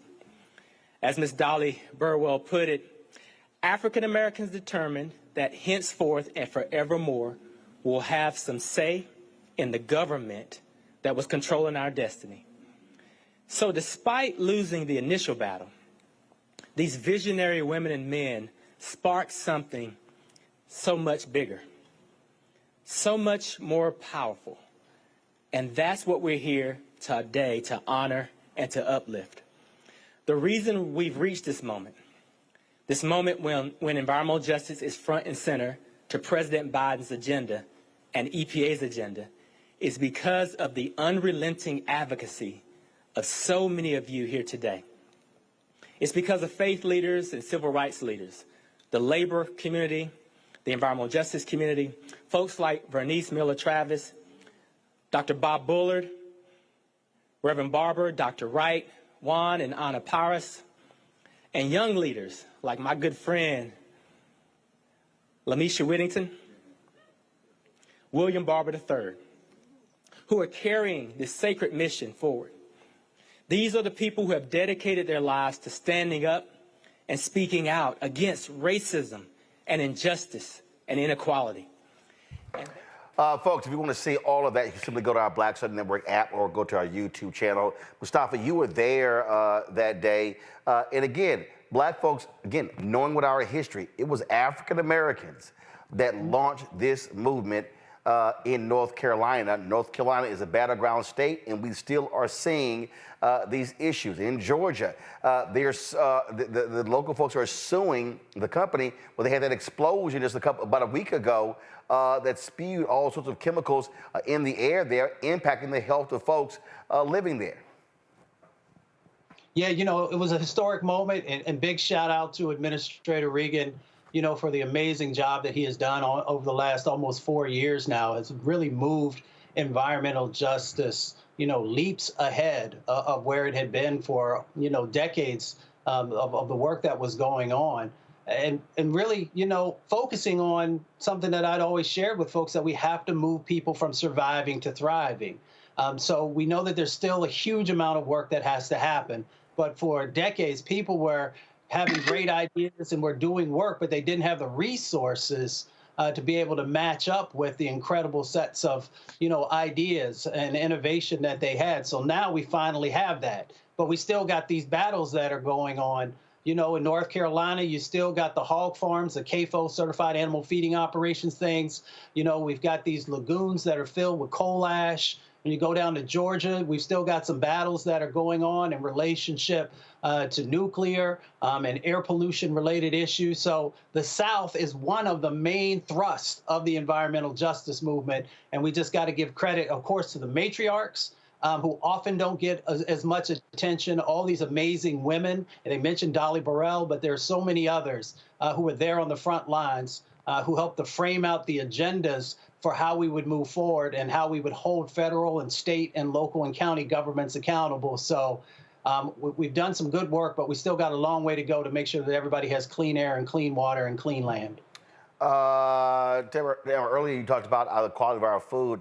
I came across this video that I thought was pretty interesting, that hopefully people understand the impact of toxic chemicals and plastics in our food. Watch this. That's right. I could eat my arm right now. So hungry. Yeah. Hello. Would you like to hear our specials this evening? Yeah. Yeah. For starters, we have a delectable bowl of creamy potato soup, Ooh. seasoned with perfluorokill and polyfluorokill. What's that? Ooh, it's super tasty. They're called forever chemicals, and they're actually linked to hormone disorders and liver damage. And thanks to Trump and his 3 Supreme Court appointees, the portions are huge. We'll pass. No liver damage? Okay. Well, how about a nice pasta inspired by Project 2025? Is that a movie? We start with fresh fettuccine and alba truffle. And then we mix in a colorful variety of microplastics. Pass. Pass? Are you sure? It contains atrazine. That's a pesticide that Trump deregulated because lobbyists told him to do so. Oh, it will literally shrink your balls. I need my balls. Yeah, we want to have kids. Oh, so y'all don't want toxic chemicals in your food? No, of course not. Don't you have something that doesn't have toxic chemicals? Yeah. Sure, silly. You can just vote for Kamala Harris. She's going to support the government agencies that actually want to keep your food clean. Can we do that right now? Oh, yes, you can vote early. Thanks, we're going to go vote. Yeah. Oh. Well, I think that pretty much sums it up. Yeah. Gotta laugh to keep from crying. Project 2025, they have it right on the masthead that the focus is to reverse PFAS, which is what they were describing at that horrifying restaurant. They want to reverse the designation on the CERCLA so that it's just fine. Like, people said it was bad, but don't worry about that. We're just going to reverse the bans based on a lot of political power. I think it's time to move past the point where we argue about what the bad thing is. The conversation is clear. Poison is on the menu. Our lives are being threatened. It is not a choice between the lesser of two evils. There's a lot of evil, and the question is who you want to fight it with. Final comments, Mustafa. I just leave it with my grandmother. You know, she says, when you know better, do better. We know better than to put back into office someone who has no regard for our community whatsoever, for our health, for our children, for the future.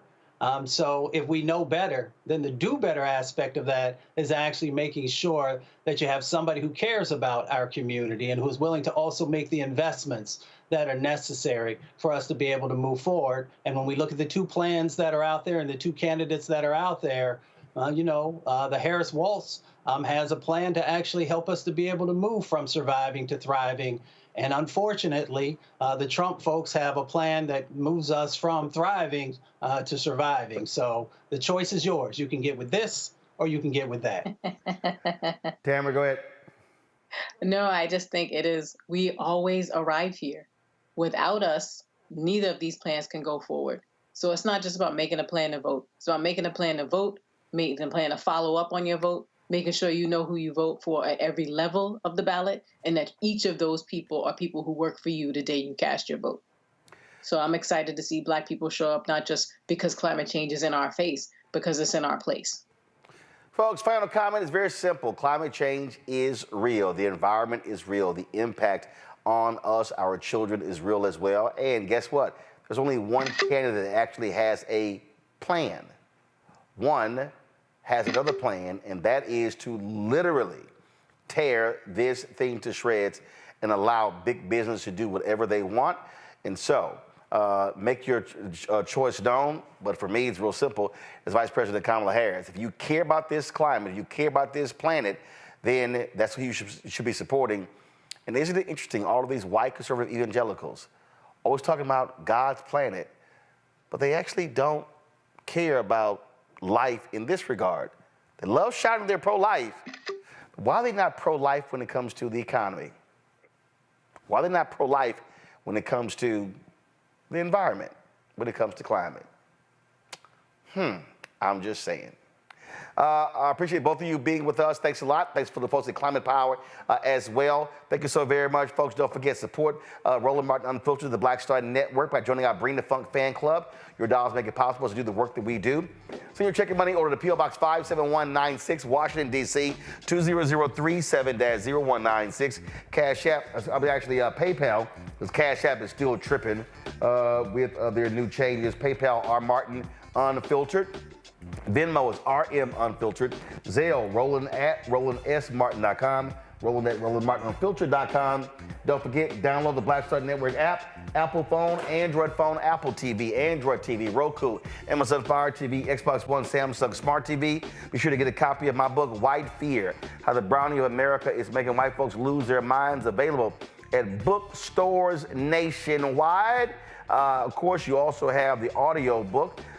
And you can get that. Actually, the audio, and of course, that's on Audible. And yes, I did do all of the reading for that. So please check that out. And you can get the book, of course, at various bookstores as well. And tomorrow, folks, I'm going to be in Brooklyn for the Brooklyn Lab Charter School 10th Anniversary Gala. Megan Good is going to be the host. I'm going to be giving the keynote speech. It's beginning at 6 p.m. For more information, go to givebutter.com/BK Lab Prep Gala. That is givebutter.com/BK Lab Prep Gala. And also, don't forget, on Thursday, we're going to be at Edward Waters University. Let me say it again, Edward Waters University. Looking forward to broadcasting our show from there. It's going to be lots of fun. And so we're going to be on the campus. We're going to have a great lineup there as well. So cannot wait to be on the campus there. And so, again, Edward Waters University in Jacksonville, Florida. I will see y'all on Thursday. All right, folks, that is it. I'll see you right here tomorrow, right here on Roland Martin Unfiltered on the Black Star Network. Holla! Black Star Network is here. Oh, no punches! I'm real revolutionary right now. Thank you for being the voice of Black America. All momentum we have now, we have to keep this going. The video looks phenomenal. See, there's a difference between Black Star Network and black-owned media and something like CNN. You can't be black-owned media and be scared. It's time to be smart. Bring your eyeballs home. You dig?